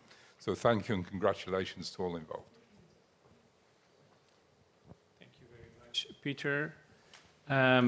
Looking at the clock, I'm afraid that is all that we have for panel discussion number 2. I want to give a big thanks to our panelists today.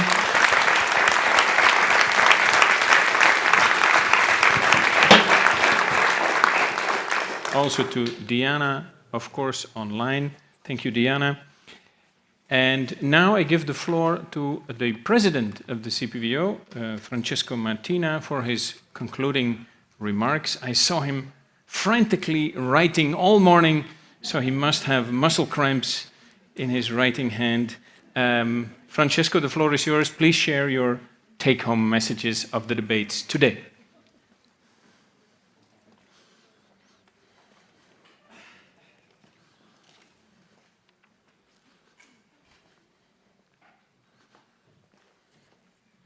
Yes, I'm a graphomane. I like to write everything down.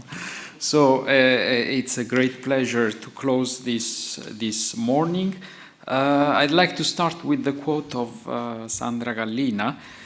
The CPVO is a diamond, a so nice picture that we can visualize. Why? Because the diamond has different faces. And we have seen all the faces of the diamond well represented in today's conversation and panels. And I'd like also to say that the CPVO staff are the guardians of the different faces of the diamond in partnership with the different partners, stakeholders, today represented in the room and online. So starting from this image, Sandra evocated the green and the digital transition, which is pivotal for the change that we are facing today and for the future generation, to safeguard also the future generation. Plant breeding and plant innovation and plant protection through an efficient and robust IP right is also crucial to boost this process.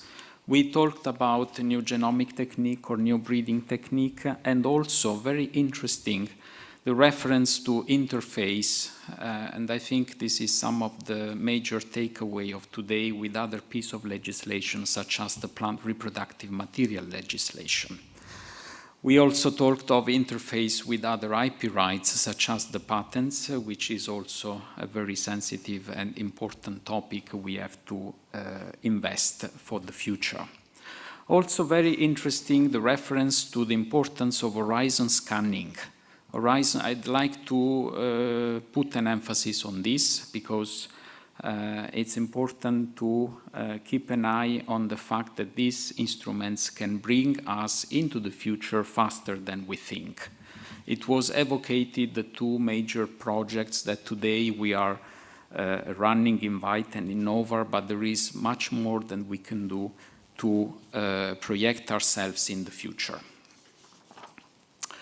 Regarding panel one, I'd like also to stress that it is, so we also had the perspective of member states, namely from France, and also from the Scandinavian region. And the issues that we heard are very important in terms of creating varieties that are adaptable to different, sometimes extreme climatic conditions.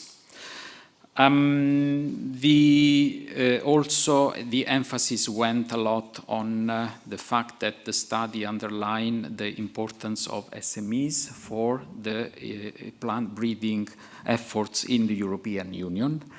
I'd like to stress in this respect that this is really treasury of the European Union economic and breeding system.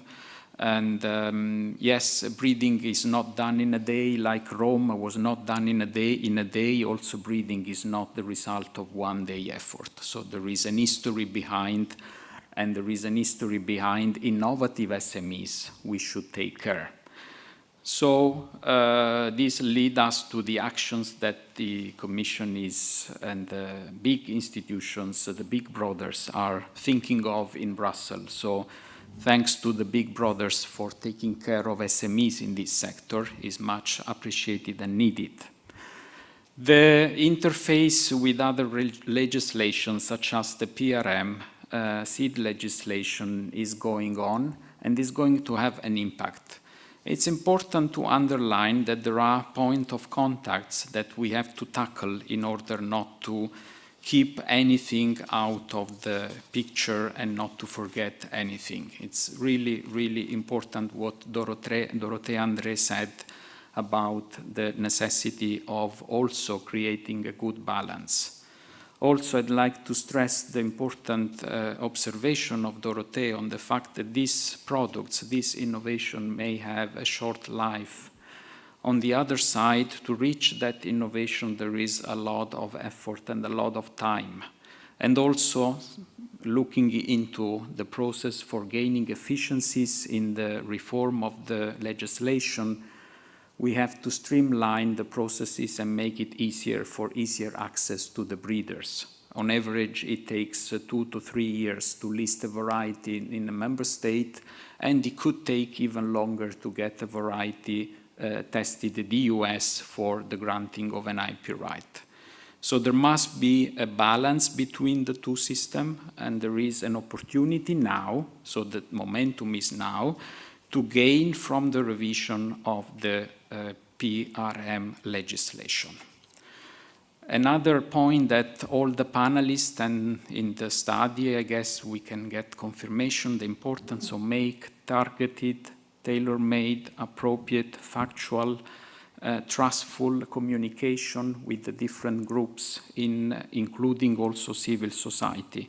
We heard the voice of the young farmers and the importance that we have to deliver for the young farmers and also for the society at large. This is important because we have an issue, serious issue, that we have to repopulate also our countries in agriculture, and also the perception that farmers are not, let's say, are people that do not understand these kind of issues is a false representation of the reality. We heard also about the importance of integrating new technologies, new genomic techniques or new breeding techniques, how you want to call it. There is a big opportunity ahead of us, and there is certainly the necessity of making good legislative decisions. Also from our representatives from the European Parliament, the need to be able to act quickly, to adopt flexible instruments, and also to improve and increase where there is a necessity to do so. We got the example of the extension of protection for certain crops and the importance of that initiative that was supported by the European Parliament and the members of the Parliament that are here today with us. Also, we heard the importance of accelerating and improving on testing of varieties. And indeed, once again, in this area, we have an opportunity that can come from technology. We also heard that, and we are proud of having a good quality system in the EU. That is not always the case for other countries that are part of the UPOF family. However, we have to find a good balance between quality, insurance, and time factors, cost factors, competitive factors. So it is something that we have to proactively think of in order not to lose anything. Also, and then I conclude, access to protection should be improved. Indeed, an IP robust system goes also through enforcement. It was advocated also the importance of giving the tools to the breeders to eventually enforce the right. But I would also say that if we say that we have 60% of the titles in the hand of SMEs, still, I think we can do better. We can improve, and we can get SMEs closer to IP and enhance also the culture of IP and of the benefits of IP for SMEs. Not only for SMEs, I would also look at research, public universities. We also advocated here the importance of the public-private partnership and the target of Horizon Europe and European actions in this respect. We don't have to forget our researchers, our universities, our professors. Professor Morganti is an example. University of Udine is an example, is a virtual example of protection of innovation and making available this innovation for the public good. It is not always the case. It is not always the case. And still in our member states, there are researches that are not given the right value. So I think we have, and in this respect, the young researchers, I think, can play a role to also foster a cultural change. So it's very important. And also the fact that Private-public is not incompatible, they don't compete, they are complementary, each other. Access to resources was also advocated, access to and alignment of the legislation on plant genetic resources, very important for the breeders. Safeguarding the breeder exemption is also one of the pivotal pillars that we have to take care of in order to be able to enact coherent legislative framework for the benefit of our European citizens. So, all I would like to say to close is all of this is rooted in European values, important, essential European values. These are the faces of the diamond that Sandra advocated early this morning. Thank you very much. Thank you, Marcel. Thank you to all of you and all the participants that stay with us online. Thanks.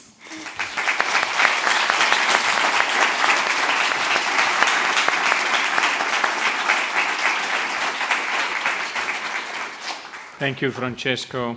Well, that is all that we have for you today. A huge thank you to all the speakers and panelists. A big thank you to you, the audience, both here in the room and online, for your questions and for your active participation. And of course, a big thank you to our translators for all their very hard work today. If you enjoyed the seminar, please remember that the recordings of this morning will be available in the next few hours on the CPVO website and also on the CPVO YouTube channel, so you can rewatch it and share it with whoever you feel like.